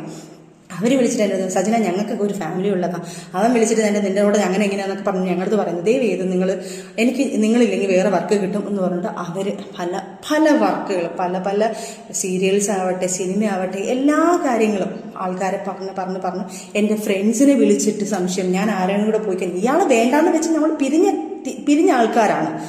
എന്നിട്ട് ഇയാൾ എന്നെ വിടാതെ ടോർച്ചർ ചെയ്ത് എന്നെ ഡിവോഴ്സ് തരാൻ പറഞ്ഞാൽ ഡിവോഴ്സ് ചെയ്തിട്ടില്ല, എനിക്ക് സമാധാനം തരാതെ ഇങ്ങനെ പുറകെ നടന്ന് ടോർച്ചർ ചെയ്തുകൊണ്ടിരിക്കുക. എൻ്റെ ഫ്രണ്ട്സിനെ വിളിച്ചിട്ട് പറയുന്നത്, നീ അവളോട് കിടക്കുന്ന നേരത്തൊക്കെ പറയുന്നത് എല്ലാവരും പറയുന്നത്, നീ അവളോട് കടന്നില്ലേ. അതായത് ഒരു പെണ്ണ് കേൾക്കാൻ പറ്റുന്ന അപ്പുറം എൻ്റെ വീട്ടുകാർ വിളിച്ച് ഷൗട്ട് ചെയ്തു, അവരുടെ വീട്ടുകാരത്ത് പറയുന്നു, അവരെ വീട്ടുകാർ വിളിച്ച് പറയുന്നു, ആ കൊച്ചിനെ എന്ത് ജീവിക്കാൻ സമ്മതിക്കും, അവരുടെ വീട്ടുകാർ സഹിതം പറയുന്നു. അവരുടെ വീട്ടുകാരൊക്കെ ഇപ്പോഴും എൻ്റെ കൂടെ നല്ല രീതിയിൽ സഹായിക്കുന്ന ആൾക്കാരാണ്. ഇതെല്ലാം സഹിച്ച് ഇതെല്ലാം ഞാൻ കഴിഞ്ഞതിന് ശേഷം എൻ്റെ ലൈഫിൽ ഞാൻ സഖി കെട്ടിട്ടാണ് ഞാൻ വീഡിയോ ചെയ്യാൻ വേണ്ടി പോകുന്നത്. നിങ്ങളുടെ ഇനിയുള്ളൊരു ചോദ്യം ഞാൻ ചോദിക്കാം, എൻ്റെ കയ്യിലാണ് ഒരു തെറ്റെങ്കിൽ 5 വർഷമായി ഞങ്ങൾ പിരിഞ്ഞ് ജീവിക്കാം. ബിഗ് ബോസിന് ശേഷം ഒരു 6-7 മാസം കഴിഞ്ഞപ്പോൾ തന്നെ ഞങ്ങൾ പിരിഞ്ഞ് ജീവിക്കാൻ തുടങ്ങിയ ആൾക്കാരാണ്. ഞാനൊരു വിൻഡോയിനകത്ത് വന്ന് പറഞ്ഞു, ഒരു ഇയറിനെ കുറിച്ച് പറഞ്ഞു. എന്തോ ഞങ്ങൾ പിരിഞ്ഞിട്ടുണ്ടായിരുന്നു എന്നുള്ളത്. അത് 2.5 വർഷം കഴിഞ്ഞിട്ടേ ഉള്ളൂ, 2.5 വർഷമായിട്ടേ ഉള്ളൂ അത് ആ വീഡിയോ വന്നിട്ട്. അതിനകത്ത് ഞാൻ വ്യക്തമായിട്ട് പറയുന്നുണ്ട്, ആ വീഡിയോ ക്ലിപ്പ് കൂടെ നിങ്ങൾ ദയവ് ചെയ്തിടണം. ഞങ്ങൾ കുറേ നാളുകളായിട്ട് ഞങ്ങൾ പിരിഞ്ഞ് ജീവിക്കുകയാണ്. ഞങ്ങളിപ്പം അത് പക്ഷേ പൂച്ചം സംസാരിക്കാൻ തുടങ്ങി, ആൾക്കാർ പറയാൻ തുടങ്ങി ഞങ്ങൾ ഡിവോഴ്സ് ആണെന്ന് പറയാൻ തുടങ്ങി. അത് വേറൊരു രീതിയിലോട്ട് ആവാതിരിക്കാൻ വേണ്ടി ഞാനിപ്പം മീഡിയയിൽ വന്ന് പറഞ്ഞു. ഞാനാണ് ആദ്യമായിട്ടൊരു മീഡിയയിൽ വന്ന് സംസാരിക്കുന്നത്. ഈ പറയുന്ന തെറ്റ് എൻ്റെ കയ്യിലാണെങ്കിൽ ഒരു കോമൺ സെൻസ് നിങ്ങൾ ചിന്തിച്ചാൽ മതി. ആ സമയത്ത് ഈ പറയുന്ന ആൾ എൻ്റെ കൂടെ ഉണ്ടെങ്കിൽ, ഞാൻ അതിന് വേണ്ടിയിട്ടാണ് ഈ വീഡിയോ ചെയ്യുന്നുണ്ടെങ്കിൽ, തൊട്ടുപുറകെ ഇയാൾക്ക് അറിയാവുന്ന കാര്യമല്ലേ, ഇയാൾ വെച്ചേക്കുവോ, ഇയാൾ ഇതെല്ലാം വന്ന് വിളിച്ച് പറയത്തില്ല ഇയാള്. എനിക്ക് അങ്ങനെ ഒരു സാധനം ആ പുള്ളി എനിക്കിനി തെളിയിക്കാൻ എനിക്ക് ആകെപ്പാട് എൻ്റെ ഒരു കൂട്ടുകാരിയുടെ മെസ്സേജുകൾ മാത്രമേ ഉള്ളൂ. ഞാനും പുള്ളിയായിട്ട് നമ്മളിപ്പോൾ പൊങ്ങച്ചത്തോടെ പറയും, ഈ പുള്ളിക്കാരനെ ഇത്ര വർഷമായിട്ട് എനിക്ക് പരിചയമാണ്, ഇത്ര വർഷമാണ്, അങ്ങനെ പറഞ്ഞു പോയിട്ടുണ്ടായിരിക്കും. ഞാൻ 4 വർഷമെന്നോ 5 വർഷമെന്നോ 10 വർഷമെന്നൊക്കെ ഞാൻ പറഞ്ഞിട്ടുണ്ടായിരിക്കാം. 10 വർഷമൊന്നും ഞാൻ പറഞ്ഞിട്ടില്ല. ഇനിയിപ്പോൾ അത് പിടിച്ചുകൊണ്ട് ആൾക്കാരുടെ അടുത്ത് പറയല്ലേ ദേവിയത്. ഇതിനകത്ത് പറയുമ്പോൾ പേടിയാണ് സത്യം പറഞ്ഞാൽ. 4 വർഷത്തെ പരിചയം എന്ന് പറഞ്ഞു കാണുമായിരിക്കും. ആ സാധനം ഞാൻ തെളിവ് കാണിക്കാം. ഒറ്റ എന്നൊരു മൂവി സമയത്ത് ഞാൻ ഈ പറഞ്ഞ പുള്ളിയെ ഞാൻ പരിചയപ്പെടുന്നു. ആ സമയത്ത് അതിനകത്ത് ആ സിനിമയിൽ എൻ്റെ ഒരു കൂട്ടുകാരി പാടിയിട്ടുണ്ടായിരുന്നു. ആ പുള്ളിക്കാരിയുടെ ഒരു ഇതിനകത്ത് ഞാൻ കൂടെ പോയ സമയത്ത് ആ സമയത്ത് പുള്ളിക്കാരനെ ഒന്ന് കണ്ടിരുന്നു. ഞാൻ സാറെന്ന് പറഞ്ഞു ഞാൻ നിന്നിട്ടുണ്ട്. അവിടെ ഞങ്ങൾ രണ്ടുപേരും കൂടെ നിന്ന് പുള്ളിക്കാരി പാട്ട് പറഞ്ഞ് ഞാൻ മിണ്ടിയിട്ട് പോലുമില്ല പുള്ളിക്കാരനടുത്ത്. അവിടെ നിന്ന് ഇറങ്ങിയപ്പം എന്നെ ആ ഒരു ക്യാരക്ടറിന്, അതായത് ലാസ്റ്റ് സ്കെഡ്യൂൾ ഒരു ആ സിനിമ കാണുന്നവർക്കറിയാം, അവസാന സ്ക്രീനിൽ ഞാനൊരു ഹെയർ ഹോസ്റ്റസ് ആയിട്ട് വന്നിട്ടുണ്ട്. അപ്പം ആ ഒരു അതായത് ഇൻഡിഗോടെ അല്ല, ഹെയർ ഇന്ത്യയോ ഹെയർ എക്സ്പ്രസ്സോ അതിൻ്റെ എന്താണ്ടൊരു എയർ ഹോസ്റ്റസ് ആയിട്ട് ചെയ്യാനായിരുന്നു. അപ്പം അതിന് വേണ്ടിയിട്ട് എന്നെ വിളിക്കുന്നത് കോണ്ടാക്ട് ചെയ്യുന്നത് അവൾക്ക് മെസ്സേജായിട്ട്, അവളുടെ കയ്യിൽ ആ സ്ക്രീൻഷോട്ട് ഉണ്ട്. അത് ഞാൻ നിങ്ങൾക്ക്, അവൾ നാട്ടിൽ വരട്ടെ, നാട്ടിൽ വന്ന ഉടനെ അതിൻ്റെ സ്ക്രീൻഷോട്ടും ഡേറ്റും എല്ലാം ഞാൻ കാണിച്ചു തരാം, ആ ഇയർ കാണിച്ചു തരാം. അന്നേരം പുള്ളി ചോദിക്കുന്നു, ആ കൂടെ വന്ന കുട്ടിക്ക് അഭിനയിക്കാൻ താല്പര്യമുണ്ടോ, ഇങ്ങനെ ഉണ്ടെങ്കിൽ ഈ ഒരു ക്യാരക്ടർ ചെയ്യാൻ താല്പര്യമുണ്ടെന്ന് പറയുന്നു. എൻ്റെ നമ്പർ കൊടുക്കുമെന്ന് ചോദിക്കുന്നു. അപ്പം ഞാൻ പറയും, എടി നീ കൊടുത്ത് അയച്ചേക്ക്, നീ അയക്കും. ഞാൻ അങ്ങനെയാണ്, കാരണം ഇതിൻ്റെ സമയത്ത് ഞാൻ ഡിപ്രഷൻ അടിച്ച് കുറേ പ്രശ്നങ്ങളിൽ നിൽക്കുകയാണ് ഞാൻ. അപ്പം ഞാൻ നീ കൊടുത്തേക്കെന്ന് പറയുന്നു. അവളാണ് ഈ നമ്പർ കൊടുക്കുന്നതും. ആ സിനിമയുടെ സമയത്താണ് ഞാൻ പുള്ളിയെടുത്തൊന്ന് സാറിന് വിളിച്ച് സംസാരിക്കുന്നത്. അതിനുശേഷം ലൈഫിലുണ്ടായ പ്രശ്നങ്ങളോട് നല്ല ഫ്രണ്ട്ഷിപ്പായി. ആ സാധനമാണ് ഈ 4 വർഷം മുന്നേ 10 വർഷം മുന്നേ ഞാൻ എൻ്റെ ജീവിതം തകരാൻ ഈ പുള്ളി കാരണമാണെന്നുള്ള സാധനം സ്ക്രിപ്റ്റഡ് ഉണ്ടാക്കിയത്. എനിക്ക് വയ്യ, ദയവ് ചെയ്ത് ഈ പ്രശ്നങ്ങളും കൂടെ ആ മനുഷ്യൻ, നമ്മളൊരു ഹെൽപ്പ് ചെയ്യുന്ന ഒരു മനുഷ്യൻ, നമ്മൾ ഒരു ബാക്ക് ബോണായിട്ട് നിൽക്കുന്ന ഒരാളിനെ വലിച്ച് കീറി കൊന്ന് ഇത്രയും ഒരു നികിഷ്ടമാക്കി വെച്ചത്, പ്ലീസ് അങ്ങനെയുള്ള കാര്യങ്ങൾ പറയരുത്. ശരിയാ, എൻ്റെ കയ്യിൽ നിന്ന് കുറേ തെറ്റുകൾ പറ്റിയിട്ടുണ്ട്. ഞാൻ തെറ്റ് പറ്റിയിട്ടില്ലെന്ന് പറയുന്നില്ല. ഞാനും ഒരു വീഡിയോ ഒക്കെ ഇട്ട് നമ്മൾ കുറച്ച് സാധനങ്ങളൊക്കെ ഇട്ടതിൽ അതിനാണ് ഇത് വിവാദമായെന്ന് പറയുന്നു. പക്ഷേ അതിനു മുന്നേ എന്നെ ഇതിങ്ങനെ ഇയാൾ പീഡിപ്പിക്കാൻ തുടങ്ങിയിട്ടുണ്ടല്ലോ. ഈ പീഡനം കുറേ നാൾ കൊണ്ടുണ്ട്. ഓക്കെ, അറ്റ് പ്രസൻറ്റ് ഞാൻ ഇത്രയും സാധനം ചുരുക്കി ഞാനൊരു കംപ്ലൈൻ്റ് ആക്കി. ഇനി പറയാൻ പോകുന്ന കാര്യങ്ങൾ വരെ ഇവൻ നല്ലതാണെങ്കിൽ ഓക്കെ, എന്നെക്കുറിച്ച് പറയാൻ ഞാൻ അങ്ങനെ നടക്കുന്നു, ഞാൻ ഇങ്ങനെ നടക്കുന്നു. ഇവൻ എനിക്ക് ഡിവോഴ്സ് തന്നിട്ടില്ലായിരുന്നു. ഇവൻ ഡിവോഴ്സ് തരാമെന്ന് പറഞ്ഞു. ലാസ്റ്റ് ഞാൻ പറഞ്ഞു, എനിക്ക് ടോർച്ചറിങ് കഴിഞ്ഞിട്ട് ഞാൻ പറഞ്ഞു, എൻ്റെ കൊച്ചിനെ ടോർച്ചർ ചെയ്തതും എൻ്റെ ടോർച്ചർ ചെയ്യുന്നത് ഇതെല്ലാം ഞാനൊരു വീഡിയോ ആക്കി ഞാൻ പുറത്ത് പറയാൻ പോവാം. ഞാൻ പറയാത്തൊരു കാര്യം എൻ്റെ മോനെ ഓർത്ത് മാത്രം. ഇത് കുഞ്ഞുങ്ങൾക്ക് ഭയങ്കര ബാധിക്കും, ഈ കുഞ്ഞുങ്ങൾക്ക് ബാധിക്കും എന്ന് പറഞ്ഞുകൊണ്ടാണ് ഞാൻ ഇത്രയും നാൾ അയാൾക്കും, കാരണം ഞാൻ പറയാൻ ഇയാളെക്കുറിച്ചുള്ള കുറ്റങ്ങൾ ഞാൻ വെളിവന്ന് പറയാത്തത്, ഞങ്ങൾ ഈ പിരിഞ്ഞു എന്നുള്ളത് പറയാത്ത കാരണം, ഞങ്ങൾ ഇന്ന കാരണമാണെന്ന് ഞാൻ പറയാത്തൊരു കാരണം, അവനും അവൻ്റെ പപ്പായ നാളെ സ്കൂളിൽ വരുമ്പം അവൻ്റെ പപ്പ കാണാൻ വരുന്നു. അവനോട് ഞാനൊന്നും പറഞ്ഞിട്ടില്ല, എൻ്റെ കുഞ്ഞിന് പപ്പ എന്ന് പറഞ്ഞ ജീവന. അപ്പോൾ ഈ കുഞ്ഞിനെ പപ്പ കൊണ്ടാക്കാൻ പോകുമ്പോൾ, എടാ നിൻ്റെ പപ്പ ഇന്നാണ് കല്ലേടാ എന്ന് പറയരുത് എന്ന് പറഞ്ഞ് പേടിച്ചിട്ടാണ് ഞാൻ ഇതൊന്നും വെളിയിൽ പറയാതെ ക്ഷമിച്ച് ഇത്രയും ആയത്. പക്ഷേ അപ്പോഴും ഞാൻ അവൻ്റെ പപ്പ നല്ലതാണെന്ന് അറിയിപ്പിക്കാൻ വേണ്ടി ഞങ്ങൾ മ്യൂച്വലായിട്ട് എടുത്ത തീരുമാനമാണെന്ന് പറഞ്ഞ് ഞാൻ അതിന് സോൾവ് ചെയ്യുന്നു. കാരണം പുള്ളിക്കാരന് പറഞ്ഞേ പറ്റത്തുള്ളൂ വന്ന് ചാനലിൽ. പുള്ളിക്കാരൻ എന്തെങ്കിലും മിണ്ടിക്കാൻ ഞാൻ ഈ കാര്യങ്ങളൊക്കെ എടുത്തു കൊടുക്കും. പുള്ളിക്കാരൻ അറിയാം, അല്ലാതെ സ്നേഹം കൊണ്ടോ പേടിച്ചിട്ടോ ഒന്നും, അല്ലാതെ ഇതുകൊണ്ടൊന്നും അല്ല, ബഹുമാനം കൊണ്ടൊന്നും അല്ല പുള്ളിക്കാരൻ അത് പറഞ്ഞത്. പുള്ളിക്കാരൻ എന്തെങ്കിലും പറഞ്ഞാൽ ഞാൻ ഇതെല്ലാം എടുത്ത് വെളിയിലിടുന്നു, പുള്ളിക്കാരൻ അറിയാം. അപ്പോൾ ഈ കാര്യങ്ങളൊക്കെ വന്നു, ഈ സാധനങ്ങൾ, അതുകൊണ്ടാണ് ഞാൻ ആ സമയത്ത് ഇതൊന്നും പറയാഞ്ഞത്. എന്നിട്ടും ഞാൻ സഹിച്ച് ഞാൻ എല്ലാം പോട്ടെ എന്ന് പറഞ്ഞ് പ്രശ്നങ്ങളെല്ലാം പോട്ടെ എന്ന് പറഞ്ഞ് നിന്നു. ലാസ്റ്റ് ഡിവോഴ്സ് തരാൻ പറഞ്ഞപ്പം ഇവൻ ഒരു വിധത്തിൽ ഡിവോഴ്സ് തരുന്നില്ല. ലാസ്റ്റ് ഞാൻ പറഞ്ഞു, ഞാനിതെല്ലാം വെളിയിൽ വന്ന് പറയും, എനിക്ക് ഡിവോഴ്സ് വേണം. കാരണം ഇതിനകത്തൊന്നും എനിക്കൊരു ഫ്രീഡം വേണം. എന്നെ ഇങ്ങനെ ടോർച്ചർ ചെയ്ത് നമ്മളെ ഇങ്ങനെ അങ്ങോട്ടും വിടുന്നില്ല ഇങ്ങോട്ടും വിടുന്നില്ല. വർക്കിന് പോകുമ്പോൾ എൻ്റെ ഭാര്യ എന്നുള്ള രീതിയിൽ എൻ്റെ ഭാര്യയുടെ നീ കിടക്കുന്നില്ല. കിടക്കുന്ന വാക്കൊഴിക്കാതെ ഇവന് വേറൊരു വാക്കില്ല. എല്ലാവരെയും വിളിച്ച് ഭീഷണിപ്പെടുത്തി, എല്ലാവരെയും വിളിച്ച് വലിയ വലിയ പ്രമുഖനുള്ള ആൾക്കാരെ വിളിച്ച് വരെ ഇവൻ ഭീഷണിപ്പെടുത്തിയിട്ടുണ്ട്. നീ അങ്ങനെയാടാ, നീ അവൻ്റെ കൂടെ കിടന്നില്ലേ, എനിക്ക് വരുന്ന വർക്ക് ഇവൻ എങ്ങനെയെങ്കിലും പറഞ്ഞ് അവരെ വിളിച്ച് ഭീഷണിപ്പെടുത്തും. പോട്ടെ, എല്ലാം ക്ഷമിച്ച് ഞാൻ പറഞ്ഞു എനിക്ക് ഡിവോഴ്സ് വേണം എന്ന് പറഞ്ഞ് ലാസ്റ്റ് ഈ പേരും പറഞ്ഞിട്ട് അവൻ ഡിവോഴ്സ് തരാമെന്ന് പറഞ്ഞു. മ്യൂച്വൽ ഞങ്ങൾ സൈൻ ചെയ്തു. മ്യൂച്വൽ കൊണ്ട് ഞങ്ങൾ സൈൻ ചെയ്ത് മ്യൂച്വലെടുത്ത് ഡേറ്റുകളെടുത്ത് ഞങ്ങൾ ഒരു വക്കീൽ വെച്ച്. അവൻ പറഞ്ഞു ഒരു വക്കീലിന്, അവൻ്റെ വക്കീലിന് വെക്കാൻ പറഞ്ഞു. അവൻ പറഞ്ഞു വക്കീലിന് വെക്കണ്ട, നമുക്കൊരു വക്കീലിന് മ്യൂച്വലല്ലേ ഒരു വക്കീലിനെ വെക്കാമെന്ന് പറഞ്ഞു. നമ്മളൊരു ഫ്രണ്ട് വഴി നമ്മൾ ആ വക്കീലിനെ വെച്ച്, എൻ്റെ ഒരു ഫ്രണ്ടാണ് വക്കീൽ, മനു എന്ന് പറഞ്ഞ വക്കീലിനെ കൊണ്ട് നമ്മൾ ചെയ്യിപ്പിച്ചു. ആ കാര്യങ്ങളെല്ലാം ചെയ്ത് കഴിഞ്ഞപ്പോഴത്തേക്ക് ഡേറ്റിന് വിളിച്ച സമയത്ത് ഇവൻ വന്നില്ല. അതങ്ങനെ ലാപ്സായിപ്പോയി. അവൻ മനഃപൂർവ്വം പണി തരാണ്, അതായത് നമുക്ക് ഡിവോഴ്സ് തരത്തില്ല. അത് കഴിഞ്ഞ് കുറേ നാൾ കഴിഞ്ഞപ്പോഴാണ് ഞാൻ അറിയുന്നത് ആദ്യ ഭാര്യയെ പുള്ളിക്കാരൻ ഡിവോഴ്സ് ചെയ്തിട്ടില്ല. എന്നെ പറ്റിച്ചാണ് ഇയാൾ മാരേജ് ചെയ്തേക്കുന്നത്. അന്ന് ഞാൻ ആദ്യം പറഞ്ഞതിനകത്ത് പറയുന്നുണ്ട്, ആദ്യ സമയത്ത് ഇയാൾക്ക് ഈ മതങ്ങളെ വിശ്വാസമില്ല എന്ന് പറയുന്ന കാരണം പള്ളിയിൽ പോയി നമ്മളിത് അന്വേഷിക്കുമ്പം പള്ളിയിൽ പറയും ഡിവോഴ്സ് ആയിട്ടില്ല, ഇവരുടെ ഡിവോഴ്സ് ആയതിനു ശേഷം അടുത്ത് നമുക്ക് നിക്കാതെ നടത്താമെന്ന് പറയും. അത് മറച്ചു വെച്ചിട്ടാണ് ഇവരെല്ലാം നമ്മൾ ഈ കല്യാണം എന്ന് പറഞ്ഞാൽ ഈ രജിസ്റ്റർ മാരേജ് എന്ന് പറഞ്ഞ സാധനം ചെയ്യുന്നത്. രജിസ്റ്റർ മാരേജ് അവർ ചെയ്തിട്ടില്ലായിരിക്കാം മേ ബി, അതുകൊണ്ടായിരിക്കും എനിക്ക് രജിസ്റ്റർ മാരേജ് ചെയ്തത്. ഈ സാധനം ചെയ്ത് കഴിഞ്ഞതിന് ശേഷം ഞാൻ അറിയുന്നു ഇയാൾ ആ വൈഫിന് പോലും ഡിവോഴ്സ് കൊടുത്തിട്ടില്ല. ആദ്യത്തെ വൈഫിന് 200 പവനോളം അയാളുടെ അടുത്ത് യൂസ് ചെയ്തിട്ടുണ്ട്.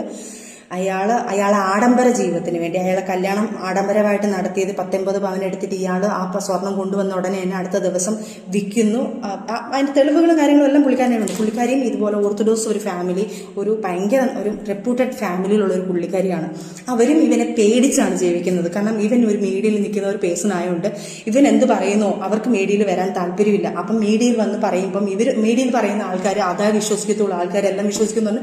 അവരും പേടിച്ചാണ് ജീവിക്കുന്നത്. അവർ നമ്മൾ സംസാരിച്ചപ്പം ഏകദേശം ഞാൻ അനുഭവിച്ച അതേ പീഡനമാണ് അവരും അനുഭവിച്ചിട്ടുള്ളത്. ആ ഒരു കുഞ്ഞിനിപ്പം 17 വയസ്സായി. ആ കുഞ്ഞിനെ പോലും ഒരു തരി സ്വർണം ഏതോ വീഡിയോയിൽ ഇട്ടെന്നുള്ളത് അറിയാം, ഏതോ ഒരു വീഡിയോയിൽ വന്നിട്ടുണ്ട്. ഒരു തരി സ്വർണം പോട്ടെ, ഒരു തരി മുട്ടായി മേടിച്ചു കൊടുക്കട്ടെ, അവൻ ഒരു ചെലവിന് പോലും കൊടുത്തിട്ടില്ല. എന്നിട്ട് പോലും ഈ കാര്യങ്ങൾ വരുമ്പം പ്രശ്നങ്ങൾ വരുമ്പോഴത്തേക്ക് ഈ കാര്യങ്ങൾ പറഞ്ഞു ഡിവോഴ്സിൻ്റെ കാര്യങ്ങളും ഈ കാര്യങ്ങളൊക്കെ മനസ്സിലാക്കിയിട്ട് ലാസ്റ്റ് ഇവൻ പറയുന്നു ഈ കുഞ്ഞിനെ അതിൻ്റെ ഇടയ്ക്ക് ഞാൻ എൻ്റെ മൈൻഡ് വേറെ ഇങ്ങോട്ട് പോയി, അതുകൊണ്ടാണ് സോറി. അപ്പം ഈ ലാസ്റ്റ് ഇവരും പറയുന്നു ഡിവോഴ്സ് ചെയ്തിട്ടില്ല എന്ന്. അപ്പം എൻ്റെ മാരേജ് ഇല്ലീഗലാണ് അന്നേരം. ഇവൻ ചെയ്ത് വെച്ചേക്കുന്നത് ഇല്ലീഗൽ, എന്നെ കഴിച്ചേക്കുന്ന ഇല്ലീഗൽ മാരേജാണ്. അപ്പം ഇവൻ ഇത്രയും ദ്രോഹം ചെയ്ത് പോരെ. പിന്നെ ഈ പ്രശ്നങ്ങൾ തുടങ്ങാൻ കാരണം ഒരു 5 സെന്റ് സ്ഥലം വീടും എനിക്കുണ്ട്. ആ വസ്തു ഞാൻ അവൻ്റെ പേരിലോട്ട് എഴുതി കൊടുത്താൽ അവൻ എനിക്ക് ഡിവോഴ്സ് തരാമെന്നാണ് പറയുന്നത്. ഇത് ഞാൻ പറഞ്ഞു പറ്റത്തില്ല, എനിക്ക് എൻ്റെ കുഞ്ഞുങ്ങളാണ്, എൻ്റെ കുഞ്ഞുങ്ങൾക്ക് വേണ്ടിയിട്ടുള്ളത് നിങ്ങൾക്ക് അടിച്ചു പൊളിക്കാനും ഇതൊന്നും ചെയ്യാനും പറ്റത്തില്ല. ഇപ്പം ജപ്തിയായി കിടക്കുകയാണത്.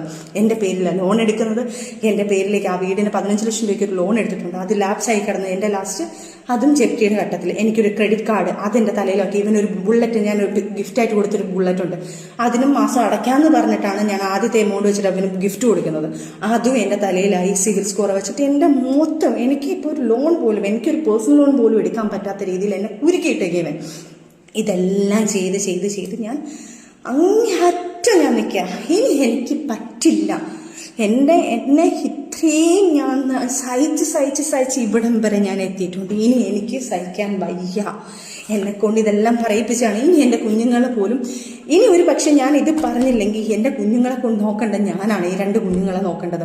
നാളെ ഒരു കാലത്ത് എൻ്റെ കുഞ്ഞുങ്ങളെ പോകുമ്പോൾ നിൻ്റെ ഉമ്മ ഇങ്ങനെ ചെയ്തില്ലേ മറ്റേതായിരുന്നു എന്ന് പറഞ്ഞു കഴിഞ്ഞാൽ എനിക്ക് എൻ്റെ കുഞ്ഞുങ്ങൾക്ക് നാണക്കേട്. എൻ്റെ മോൻ വിളിച്ചിരുന്നില്ല പറഞ്ഞു, പപ്പ ഉമ്മയുടെ വീഡിയോ ഇങ്ങനെയുള്ള പപ്പ വീഡിയോകളൊന്നും ഇടല്ലേ, എൻ്റെ ഉമ്മയ്ക്ക് എന്തെങ്കിലും സംഭവിച്ചു കഴിഞ്ഞാൽ ഞാൻ പപ്പാടോട് മിണ്ടത്തില്ല. ഞാൻ ആ വീഡിയോ നിങ്ങൾക്ക് വേണമെങ്കിൽ അത് എൻ്റെ കുഞ്ഞിൻ്റെ ഫോട്ടോ എനിക്ക് ഇടാൻ പറ്റുന്നില്ല. ആ കുഞ്ഞൊരു റൈറ്റ് ചെയ്തിട്ട് ഒരു സാധനം ഞാൻ ഇട്ട് കൊടുത്തു. കാരണം ഇവൻ എന്നിട്ട് ആ കുഞ്ഞ് പോലും പറയുന്നത്, എന്നിട്ട് ഞാൻ ഞെട്ടിപ്പോയി. എൻ്റെ മോൻ പറയുന്നത്, പപ്പ ഞാൻ ഇനി 5ാം ക്ലാസ്സിലാണ്, എന്നെ എല്ലാവരും കൂടെ കളിയാക്കും, പപ്പ ഒന്നും ഇങ്ങനെ പറയല്ലേ, ഉമ്മി പപ്പായെ സപ്പോർട്ട് ചെയ്തല്ലേ വീഡിയോ ഇട്ടത്, ഉമ്മിക്ക് വേണമെങ്കിൽ പപ്പ എന്ത് വേണമെങ്കിൽ ഇത്തിരി കാര്യങ്ങളൊക്കെ വേണമെങ്കിൽ പറയാമല്ലോ എന്ന് എൻ്റെ കുഞ്ഞ് ചോദിച്ചു. എന്നിട്ട് പോലും ഇവൻ വീണ്ടും ഈ ആക്ഷൻ വീഡിയോ കാണിച്ചു. ആക്ഷൻ വീഡിയോ ആർക്കും കാണിക്കാം ഫിറോസ് ഖാനെ. ഞാൻ ആക്ഷൻ അല്ല കാണിച്ചത്, ഞാൻ നിയമത്തിനാണോ പോയിരിക്കുന്നത്. എൻ്റെ കയ്യിൽ തെറ്റുണ്ടെങ്കിൽ ഞാൻ നിയമത്തിനോട് പോകത്തില്ല. എൻ്റെ തെറ്റുണ്ടെങ്കിൽ ഞാൻ ആദ്യമായിട്ട് ഒരു വീഡിയോ ഇതുപോലൊരു കാര്യത്തിൽ എടുത്തില്ല. ഇനി എന്നും ആയിക്കോട്ടെ, ഇയാൾ ആദ്യത്തെ ഭാര്യയെ വിളിച്ചിട്ട് ഇന്നലെ പുള്ളിക്കാരിയും വിളിച്ച് ഭീഷണിപ്പെടുത്തുന്നുണ്ട്. ഏതോ ഒരു വീഡിയോ വന്നു, നിന്നെക്കുറിച്ച് ഇങ്ങനെ പറയൂടി, ഞാൻ അങ്ങനെ പറയൂടി, നീ അങ്ങനെ ചെയ്തു എന്ന് പറയൂടി, നീ ഏതവനോടെ പോയി എന്ന് പറയൂടി. ഇതേ സംഭാഷണം തന്നെയാണ് ഞങ്ങൾ എല്ലാവരും ഇട്ട് ഇയാൾ ഒരുമാതിരി വൃത്തികെട്ട രീതി. അവർക്ക് പേടിയാണ്. കാരണം മീഡിയയിൽ വന്ന് ഇയാൾ പറയുമ്പം ആൾക്കാർ അതേ വിശ്വസിക്കത്തുള്ളൂ. അവർക്ക് മീഡിയയിൽ വന്ന് മീഡിയ പേഴ്സണായിട്ട് വന്ന് സംസാരിക്കാൻ അവരുടെ ഫാമിലി അങ്ങനെയാണ്. അവർ അത്രയും റിപ്പോർട്ടർ ഫാമിലി ആയതുകൊണ്ട് അവർക്ക് അത് പറയാൻ പറ്റുന്നില്ല. അവർക്ക് 200ഓളം 150ഓളം പവൻ അവർക്ക് മിസ്സായിട്ടും അവർ സഹിയായിട്ട് നിൽക്കുക. കുഞ്ഞിന് പോലും ഒരു ചെലവിന് കൊടുക്കുന്നില്ല. ഇത്രയും ചെയ്തിട്ട് പോലും ഞങ്ങൾ 2 പെണ്ണുങ്ങൾ ഇതിനകത്ത് കടന്ന് പീഡനപ്പെട്ടുകൊണ്ടിരിക്കുക. ഇയാളുടെ കണ്ണിൽ ഞങ്ങൾ വെറും വേഷ്ടികളാണ്, ഞങ്ങൾ വെറും പന്നലുകളാണ്, ഞങ്ങൾ വെറും തെണ്ടികളാണ്. പക്ഷെ ഈ തെണ്ടികളാണല്ലോ 2 കുഞ്ഞുങ്ങളെ ഞങ്ങൾ നോക്കുന്നത്. ഞങ്ങൾ കഷ്ടപ്പെട്ടാണ് വളർത്തുന്നത്, ഞങ്ങൾ അധ്വാനിച്ചാണ് നോക്കുന്നത്. ഈ ഞങ്ങളെ കിടന്ന് എന്തിനാണ് ഈ തെണ്ടി ഇങ്ങനെ കിടന്ന് പറഞ്ഞുകൊണ്ടിരിക്കുന്നത്? സഖി കേട്ടിട്ടാണ് ഞാൻ ഇതെല്ലാം പറഞ്ഞു പോകുന്നത്. എനിക്ക് വയ്യ. അത് കഴിഞ്ഞിട്ടാണ് ദൈവമായിട്ടാണ് ഓരോ കാര്യം, ഇവന്റെ കാര്യങ്ങൾ പല കാര്യങ്ങളും ഞാൻ അറിയുന്നുണ്ട്. എൻ്റെ ലൈഫിൽ നിന്ന് എഴുതിവിട്ട ഞാൻ ഇവനെ ഞാൻ ഇതാക്കണം? എൻ്റെ ലൈഫിൽ ഒരാൾ വന്നിട്ടുണ്ടോ, വന്നിട്ടില്ലയോ, ഇനി ആര് വരുന്നോ, ഇവൻ എന്തിനറിയണം? ഇവൻ കാണിച്ചു കൂട്ടുന്ന പ്രോകൃതം ഞാൻ അതും കൂടെ ഇതിനകത്ത് മെൻഷൻ ചെയ്തിട്ടുണ്ട്. എനിക്ക് ഒരു കാര്യം വിവരം പറഞ്ഞിട്ടുണ്ട്. അതിന്റെ സത്യാവസ്ഥ ഞാൻ വിളിച്ചു തിരക്കിയിട്ടുണ്ട്. പക്ഷേ അതൊരു മൈനർ കേസാണ്. ഒരു 17 വയസ്സ് സ്വന്തം മകളുടെ പ്രായമുള്ള ഒരു കുഞ്ഞിനെ ഒരു ഹോട്ടലിൽ കൊണ്ട് ഇവൻ കൊണ്ട് ഉപയോഗിച്ചിട്ടുണ്ട്. ആ കുഞ്ഞിനെ പ്രേമമെന്ന് പറഞ്ഞ് നടിച്ചിട്ട് ആ കുഞ്ഞിനെ ഭയങ്കരമായിട്ട് ആ കൊച്ചു കുറേ ഗിഫ്റ്റുകൾ കൊടുത്തിട്ടുണ്ട്. അതിൻ്റെ പേരോ ഡീറ്റെയിലോ ഒന്നും ഞാനിവിടെ പറയുന്നില്ല. അതൊരു മൈനറാണ്. അത് എൻ്റെ അടുത്ത് റിക്വസ്റ്റ് ചെയ്യാണ്. എൻ്റെ പേരിൽ ഒരിക്കലും എൻ്റെ പേര് ഇതിനകത്ത് എടുത്തിടല്ലേ. എൻ്റെ പേരിനകത്ത് എനിക്ക് കല്യാണം കഴിക്കാനുള്ളതായി എനിക്ക് തെറ്റുപറ്റിപ്പോയതാ ഒരിക്കലും. ഞാൻ ആ കുഞ്ഞിനെ എൻ്റെ മകളെ പോലെ, അല്ലെങ്കിൽ ഫിറോസിൻ്റെ മകളെ ഞാൻ ഒരു മകളെ പോലെ, എൻ്റെ മകളെ പോലെ ഞാൻ കാണുവാണ്. ആ കുഞ്ഞിൻ്റെ പ്രായമുള്ള ഒരു കുഞ്ഞ് എൻ്റെ അടുത്ത് റിക്വസ്റ്റ് ചെയ്യാണ്. അതുകൊണ്ട് ഞാൻ അത് എടുത്തില്ല. പക്ഷെ ലീഗലി ഞാൻ മൂവ് ചെയ്യുന്നുണ്ട്. ആ കുഞ്ഞിൻ്റെ പേര് വെളിയിൽ വരാതെ ഈ ഒരു കാര്യം ഞാനതൊരു ഇതിനകത്ത് റിപ്പോർട്ട് ചെയ്തിട്ടുണ്ട്. ആ കുഞ്ഞിൻ്റെ കാര്യം തിരക്കി കണ്ട് ലീഗലി ഇവൻ്റെ വെളിയിൽ ഒരു മൈനർ കേസിനെ ഈ കുഞ്ഞിനെ പീഡിപ്പിച്ച കാര്യം വെളിയിൽ വരണം. ഇനി എനിക്ക് നാണക്കേട്, എനിക്കും എൻ്റെ കുഞ്ഞിനെ നാണക്കേട് നോക്കിയിട്ട് കാര്യമില്ല. അതും ഞാൻ ലീഗലി കൊടുത്തിട്ടുണ്ട്. അത് മൂവ് ചെയ്യട്ടെ. അത് സത്യാവസ്ഥ എന്താണെന്ന് ഈ ലോകം അറിയട്ടെ. ഇവന്റെ തെണ്ടിത്തരം വെളിയിൽ അറിയണം. അതുപോലെ തന്നെ ഒരു ബിഗ് ബോസ് കണ്ടസ്റ്റന്റ് ഇവന്റെ കൂടെ ബാംഗ്ലൂര് ഇവൻ കഞ്ചാവ് അടിച്ച് നടന്ന് ആ പെൺകുട്ടിയും കൂടെ കഞ്ചാവ് അടിച്ച് ഇവൻ ഭയങ്കര ആർമാദിച്ച് അങ്ങനെ ഭയങ്കര രീതിയിൽ ഒരു ഹോട്ടൽ റൂം എടുത്ത് അവള് യൂസ് ചെയ്തൊരു കാര്യമുണ്ട്. ഞാൻ ആ പുള്ളിക്കാരിക്ക് മെസ്സേജ് അയച്ചിട്ടുണ്ട്. ഞാൻ ആ പുള്ളിക്കാരിയുടെ ഡീറ്റെയിൽ ഇപ്പം പറയാതെ, ഞാൻ പുള്ളിക്കാരിയോട് സംസാരിക്കണം. എനിക്ക് ഡീറ്റെയിൽ വേണം. ഞാൻ കാര്യങ്ങൾ പറയാം. പുള്ളിക്കാരിയുടെ പുള്ളിക്കാരി മാപ്പെന്ന് പറയട്ടെ. അല്ലെങ്കിൽ എന്നെ വിളിച്ചിട്ടില്ലെങ്കിൽ ആ പുള്ളിക്കാരി ആരാണെന്നും ആ ബിഗ് ബോസ് കണ്ടസ്റ്റന്റ് എന്നറിഞ്ഞ ആരാണെന്നും ഞാൻ ഇനിയും പറയും. അത് ആ പുള്ളിക്കാരിയും കൂടെ ഞാൻ വെളിയിലെടുത്തിടേണ്ട കാര്യം വരും. അതേപോലെ തന്നെ ഒരു ആയുർവേദ ഡോക്ടറുകാരിയെ വിളിച്ചിട്ട് ഈ കൊച്ചിനെ ഇതേപോലെ മാരേജ് എന്നൊക്കെ പറഞ്ഞുകൊണ്ടാണ് ഇയാൾ ഇത് ചെയ്യുന്നത്. മാരേജ് ചെയ്യാം എന്നൊക്കെ പറഞ്ഞ് ഫിസിക്കൽ യൂസ് ചെയ്തതിന് ശേഷം അയാൾ തലയിലായെന്നറിയുമ്പം ഇയാൾ നൈസിന് അവരെയും തേച്ചു. അവരും മാനസികമായിട്ട് ഇപ്പം ദുബായിലെന്താണ്ട. അത് കഴിഞ്ഞ് വേറൊരു പുള്ളിക്കാരി, അങ്ങനെ കുറേ. അതേപോലെ തന്നെ നിങ്ങൾക്കറിയാമെന്ന് പറഞ്ഞിട്ട് ഷിയാസിന്റെ ഒരു കേസിൽ ഒരു സംഭവം നടക്കുന്നുണ്ടായിരുന്നല്ലോ ഒരു പുള്ളിക്കാരിയുടെ. ആ പുള്ളിക്കാരിയായിട്ട് ഇയാളും ഭയങ്കര അഫെയർ ആയിരുന്നു. അതും ഞാൻ കണ്ടുപിടിച്ചിട്ടുള്ളതാണ്. ആ കഥയിലുള്ളതാണ് തന്നെയാണ്. ആ പുള്ളിക്കാരിയും ഇതുപോലെ തന്നെയാണ് ഈ കാര്യങ്ങളൊക്കെ വന്നിട്ടുണ്ട്. അങ്ങനെ ഒരു കിൻഡിൽ പെണ്ണുങ്ങളുമായിട്ട് ഇയാള് ഫിസിക്കൽ റിലേഷൻഷിപ്പിലായി. അയാള് ചതിച്ചു പോയ ആഫ്റ്റർ ഞങ്ങള് മാറി നിന്നതിന് ശേഷം ഇപ്പം വരെ ഞങ്ങൾ ഡിവോഴ്സ് ആയിട്ടില്ല. ഡിവോഴ്സ് ആവാനുള്ള കാരണം ഇയാൾ എനിക്ക് ഡിവോഴ്സ് തരുന്നതുമില്ല. ഇപ്പോൾ ഇല്ലീഗൽ മാരേജ് ആണ് ഇയാൾ എന്നെ ചെയ്തേക്കുന്നത്. അതെല്ലാം നിയമങ്ങളായിട്ട് നടക്കട്ടെ ഈ കാര്യങ്ങളെല്ലാം. അപ്പം ഇതുവരെ നടന്ന കാര്യങ്ങൾ, ഈ ബാക്കിയുള്ള കാര്യങ്ങളൊക്കെ ഞാൻ പുറകെ വരുന്നുണ്ട്. ഇയാൾ പല ആൾക്കാരെയും വിളിച്ച് പൈസ ചോദിച്ച് ഭീഷണിപ്പെടുത്തുന്നുണ്ടെന്ന് ഞാൻ അറിയുന്നുണ്ട്. അപ്പം ഭീഷണിയാണ് ഇയാളുള്ളത്. ഇയാൾക്ക് പണത്തിന് വേണ്ടിയിട്ടാണ് ചെയ്യുന്നത്. അതേപോലെ തന്നെ ഇയാളുടെ കൂടെ നിൽക്കുന്ന ഒരു മീഡിയക്കാരനാണ്. ആ മീഡിയക്കാരൻ്റെ പേര് ഞാനിപ്പോൾ പറയുന്നില്ല. എൻ്റെ ഇത് വെച്ചിട്ടാണ് ഞാൻ പറയാത്തത്. അയാളുമായിട്ട് ഒരു 6-7 മാസം മുന്നേ ഇത് വെൽ പ്ലാൻഡ് ആണ്. ഇങ്ങനൊരു സംഭവം ക്രിയേറ്റ് ചെയ്തെടുക്കണം, ഇങ്ങനൊരു പ്രശ്നം ഉണ്ടാക്കണം, ഇവരുടെ ഇടയ്ക്ക് പ്രശ്നം ഉണ്ടാകും, ഈ ഒരു സാധനം പൊട്ടിത്തെറിക്കും, ആ സമയത്ത് ഈ സാധനങ്ങൾ ചെയ്യും. ഇവരുടെ കൂടെ നിന്ന ഒരു സുഹൃത്ത് തന്നെയാണ് നമുക്കിതെല്ലാം പറഞ്ഞു തന്നിരിക്കുന്നത്. തെളിവ് സഹിതമാണ് നമുക്കിതെല്ലാം കിട്ടിയിരിക്കുന്നത്. ഇതൊന്നും എന്നെക്കൊണ്ട് എൻ്റെ കയ്യിൽ നിന്ന് പോയതിന് ശേഷം ഉണ്ടായതൊന്നും എനിക്കൊന്നും പ്രശ്നമില്ല. കാരണം അതിനു മുന്നേ എനിക്ക് ഫിറോസിനെ അറിയാം, എന്താണെന്നും എനിക്കറിയാം. അത് എനിക്കൊരു പ്രശ്നമേ അല്ല. പക്ഷെ ഇങ്ങോട്ട് കയറി അതുപോലെ തന്നെ വേറൊരു കാര്യം ഇപ്പോൾ ഓർമ്മ വന്നപ്പം വീഡിയോ എല്ലാം എടുത്തു കഴിഞ്ഞതിന് ശേഷമാണ് ആ ഒരു കാര്യം ഓർമ്മ വന്നത്. ഞാൻ ശരിക്കും പറഞ്ഞാൽ നമുക്ക് 1, 2, 3, 4, 5 ഒക്കെ ആണെങ്കിൽ നമ്മൾ ഓർത്ത് വെക്കും ഓരോ കാര്യങ്ങൾ. ഇത് ഓരോ ഇൻസിഡൻറ്റ് വരുമ്പോഴാണ് ശരിക്കും പറഞ്ഞാൽ ഞാനിങ്ങനെ വീഡിയോ ട്രോൾ ചെയ്തിങ്ങനെ നോക്കിക്കൊണ്ടിരുന്നപ്പോഴാണ് ആ ഒരു ഇൻസിഡൻറ്റ്, ചിലപ്പോൾ മേ ബി അതൊരു കോയിൻസിഡൻ്റ് ആയിരിക്കാം. ചിലപ്പോൾ ആ ഒരു വ്യക്തിയെ ആ സമയത്ത് ഇത്രയും നാൾ ഞാൻ ഒരു ബ്രേക്കിന് ശേഷമാണ് ആ ഒരു നാൾ ഞാൻ ഒരു സിനിമയിൽ മാത്രമേ ഒരു പുള്ളിക്കാരി കണ്ടിട്ടുള്ളത്. അതിനുശേഷം ഇപ്പോഴാണ് ഞാൻ അതിനെ കാണുന്നത്. ആ ഇൻസിഡൻറ്റും ചിലപ്പം എനിക്ക് നല്ലതിനായിരിക്കാം മേ ബി ആ സാധനം എനിക്ക് കൊണ്ടിട്ടത്. കാരണം നമ്മൾ മറന്നു പോകും. കാരണം കുറേയൊക്കെ നമ്മൾ 1, 2, 3 സാധനങ്ങളൊക്കെ ആണെങ്കിൽ നമ്മളിങ്ങനെ ഓർത്തോർത്ത് വെക്കും. ഇത് ഒത്തിരി ഉള്ളതുകൊണ്ട് ഞാൻ മറന്നുപോയി. അത് പറയാതിരിക്കാൻ പറ്റാത്തൊരു കാര്യമാണത്.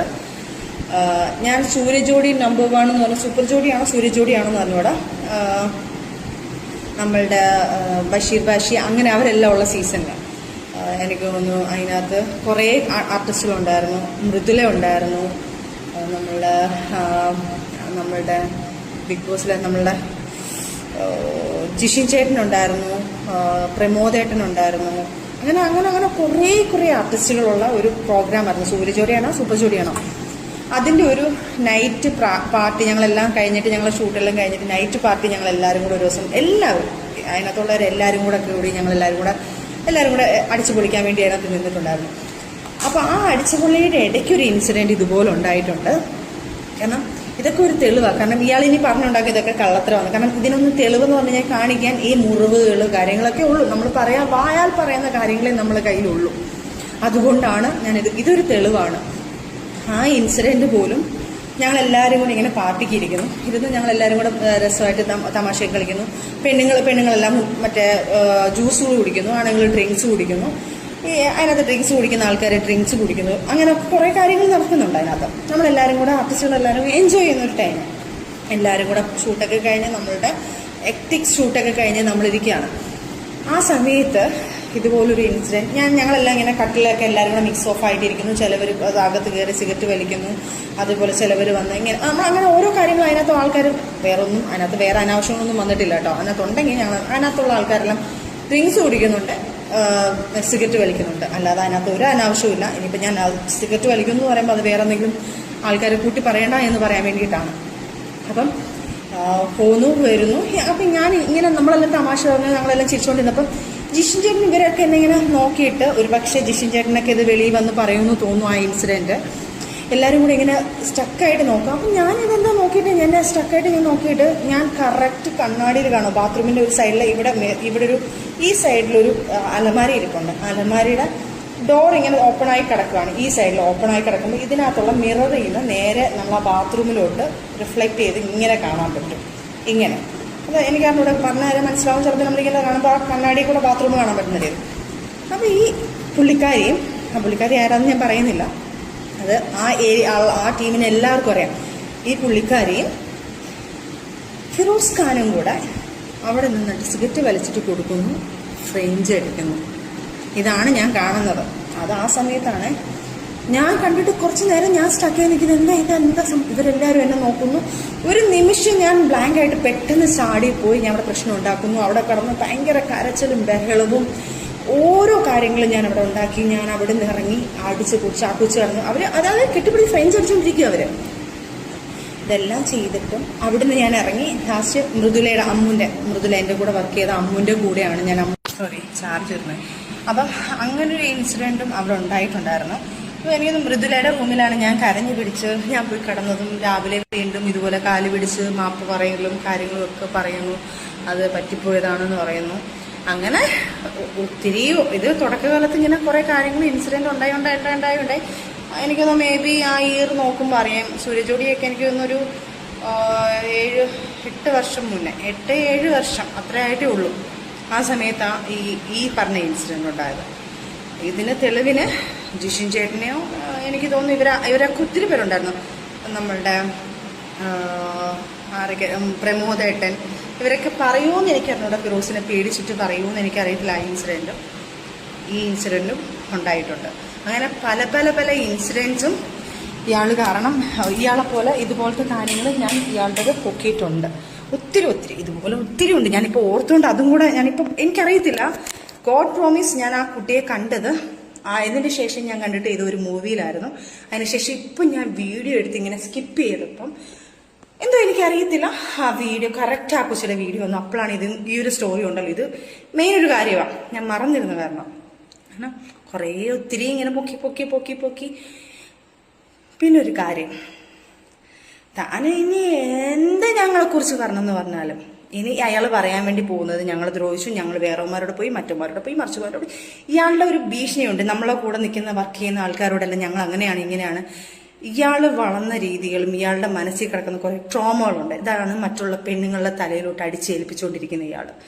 അതും എനിക്ക് തോന്നുന്നു മേ ബി ആ പെണ്ണുങ്ങളെ, നമ്മളെ ഭാര്യയായിട്ട് വരുന്ന പെണ്ണുങ്ങളെ കുറിച്ച് നമ്മളിങ്ങനെ ഭയങ്കര അബ്യൂസ് ചെയ്യുക. അതുകൂടെ തന്നെ ഇയാള് മറ്റുള്ള പെണ്ണുങ്ങളെയും അതുപോലെ അബ്യൂസ് ചെയ്ത് ഇയാളുടെ റിവെഞ്ച് തീർക്കുവാണോ എന്ന് പോലും എനിക്കൊരു ഡൗട്ടുണ്ട്. ഇത് പറഞ്ഞ് എന്തോ ആയിക്കോട്ടെ, ഇനി ഇയാൾ അടുത്ത വീഡിയോ എടുക്കാൻ പോകുന്നത്. പക്ഷെ എന്നെ കൊണ്ട് ഇതെല്ലാം ഫിറോസ് ഖാനെ താൻ പറയിപ്പിച്ചതാണോ? ഇനി ഞാൻ ആരോടെ കടന്നെന്നോ, ആരോട് ജീവിച്ചെന്നോ, ആരോടെ ഇനി കൊല്ലാൻ വേണ്ടി പോകുന്നു? താൻ പറയുന്നത് അയാളാണ് എനിക്ക് ഇനി എന്ത് ചെയ്തെന്ന് പറഞ്ഞാൽ, താൻ കൂടുതൽ അയാളെ കൊല്ലാൻ വേണ്ടി പോകുന്നെന്ന് പറഞ്ഞു കഴിഞ്ഞാൽ താൻ ചെയ്യാൻ പോകുന്നത് എന്താ? അയാളെ വെട്ടിക്കൊല്ലുമായിരിക്കും, അയാളെ കൊല്ലാൻ വേണ്ടി, അല്ലെങ്കിൽ എന്തെങ്കിലും വെച്ച് ഞങ്ങളെ കൊല്ലാൻ വേണ്ടി നോക്കുമായിരിക്കും. ഇതിൽ കൂടുതൽ എന്തായാലും താൻ ഇനി എന്തോ കൊല്ലാനാണോ, വലിച്ചു കീറാനാണോ? താനാണോ വലിഞ്ഞു കീറിയത്? ഇന്ന് താനാണോ, തൻ്റെതാണോ ഇന്ന് ബോംബ് പൊട്ടിയിരിക്കുന്നത്? എന്നെ കൊണ്ട് ഇതെല്ലാം പറയിപ്പിച്ചതാണോ താൻ? ഞാൻ വേണ്ട എൻ്റെ റോവലിന് വേണ്ടിയിട്ട് ക്ഷമിച്ച് അങ്ങേറ്റം എത്തിയിട്ട് എന്നെ കൊണ്ട് പറയിപ്പിച്ചതല്ലേടോ തൻ്റെ സ്റ്റൈലിഷ് സാധനങ്ങൾ ഇതെല്ലാം. ഇനി താൻ എന്ത് വേണമെങ്കിലും കളിച്ചോ, ഞങ്ങൾ ഇനി എന്ത് ചെയ്തെന്നോ, ഞങ്ങൾ ആദ്യത്തെ വൈഫ് ഇങ്ങനെ ചെയ്തെന്നോ, രണ്ടാമത്തെ വൈഫ് ഇങ്ങനെ ചെയ്തെന്നോ, എന്ത് വേണമെങ്കിലും പറഞ്ഞോടോ. ഇനിയും വിശ്വസിക്കുന്ന ആൾക്കാർ വിശ്വസിക്കുകയോ എടുക്കുകയോ എന്ത് വേണമെങ്കിൽ ചെയ്തോട്ടെ. ഞങ്ങൾ അഥവാ പോയിട്ടുണ്ടെങ്കിൽ, തൻ്റെ കൂടെ നിന്നിട്ട് പോയിട്ടുണ്ടെങ്കിൽ അത് തൻ്റെ കഴിവുകേടോടോ. ഒരു പെണ്ണിനെ താൻ നോക്കേണ്ട രീതി നോക്കാത്തോണ്ടും താൻ കണ്ട പെണ്ണുങ്ങളോടെല്ലാം നടന്നിട്ട് ഞങ്ങൾ പോയിട്ടുണ്ടോ, അതുകൊണ്ടാണോ ഞങ്ങൾ പോയത്? താൻ കാണിക്കടോ. ഇനി ഞാൻ തുടങ്ങുവാടോ. ഇത്രയും മതി. ജീവിച്ച് അങ്ങേറ്റം തന്നെ പേടിച്ച് ഞങ്ങൾ ജീവിച്ച്, താൻ എൻ്റെ കുഞ്ഞ്, ഞങ്ങൾ പേടിച്ചല്ല, തന്നെ പേടിച്ച് ഞാൻ പറയത്തില്ല, ഒരിക്കലും പറയത്തില്ല. തൻ്റെ കുഞ്ഞുങ്ങൾ ഞങ്ങളുടെ കയ്യിലായിപ്പോയി.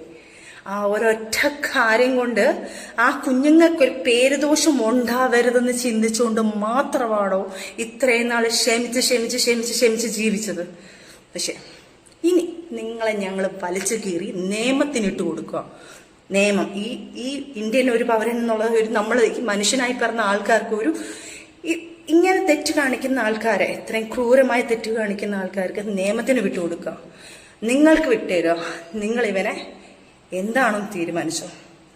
എനിക്ക് ഇനി എന്തിനകത്ത് വന്നെന്ന് പറഞ്ഞാലും എനിക്ക് പ്രശ്നമില്ല. പക്ഷെ ഒരു ഉള്ളിലെ എൻ്റെ കുഞ്ഞു നോവൂലോ, എൻ്റെ മോന് ഇയാളെന്ന് പറഞ്ഞ ജീവന, ആ ഒരൊറ്റ വേദന എനിക്കുള്ളൂ. എൻ്റെ കുഞ്ഞിനെ പറഞ്ഞ് മനസ്സിലാക്കണം.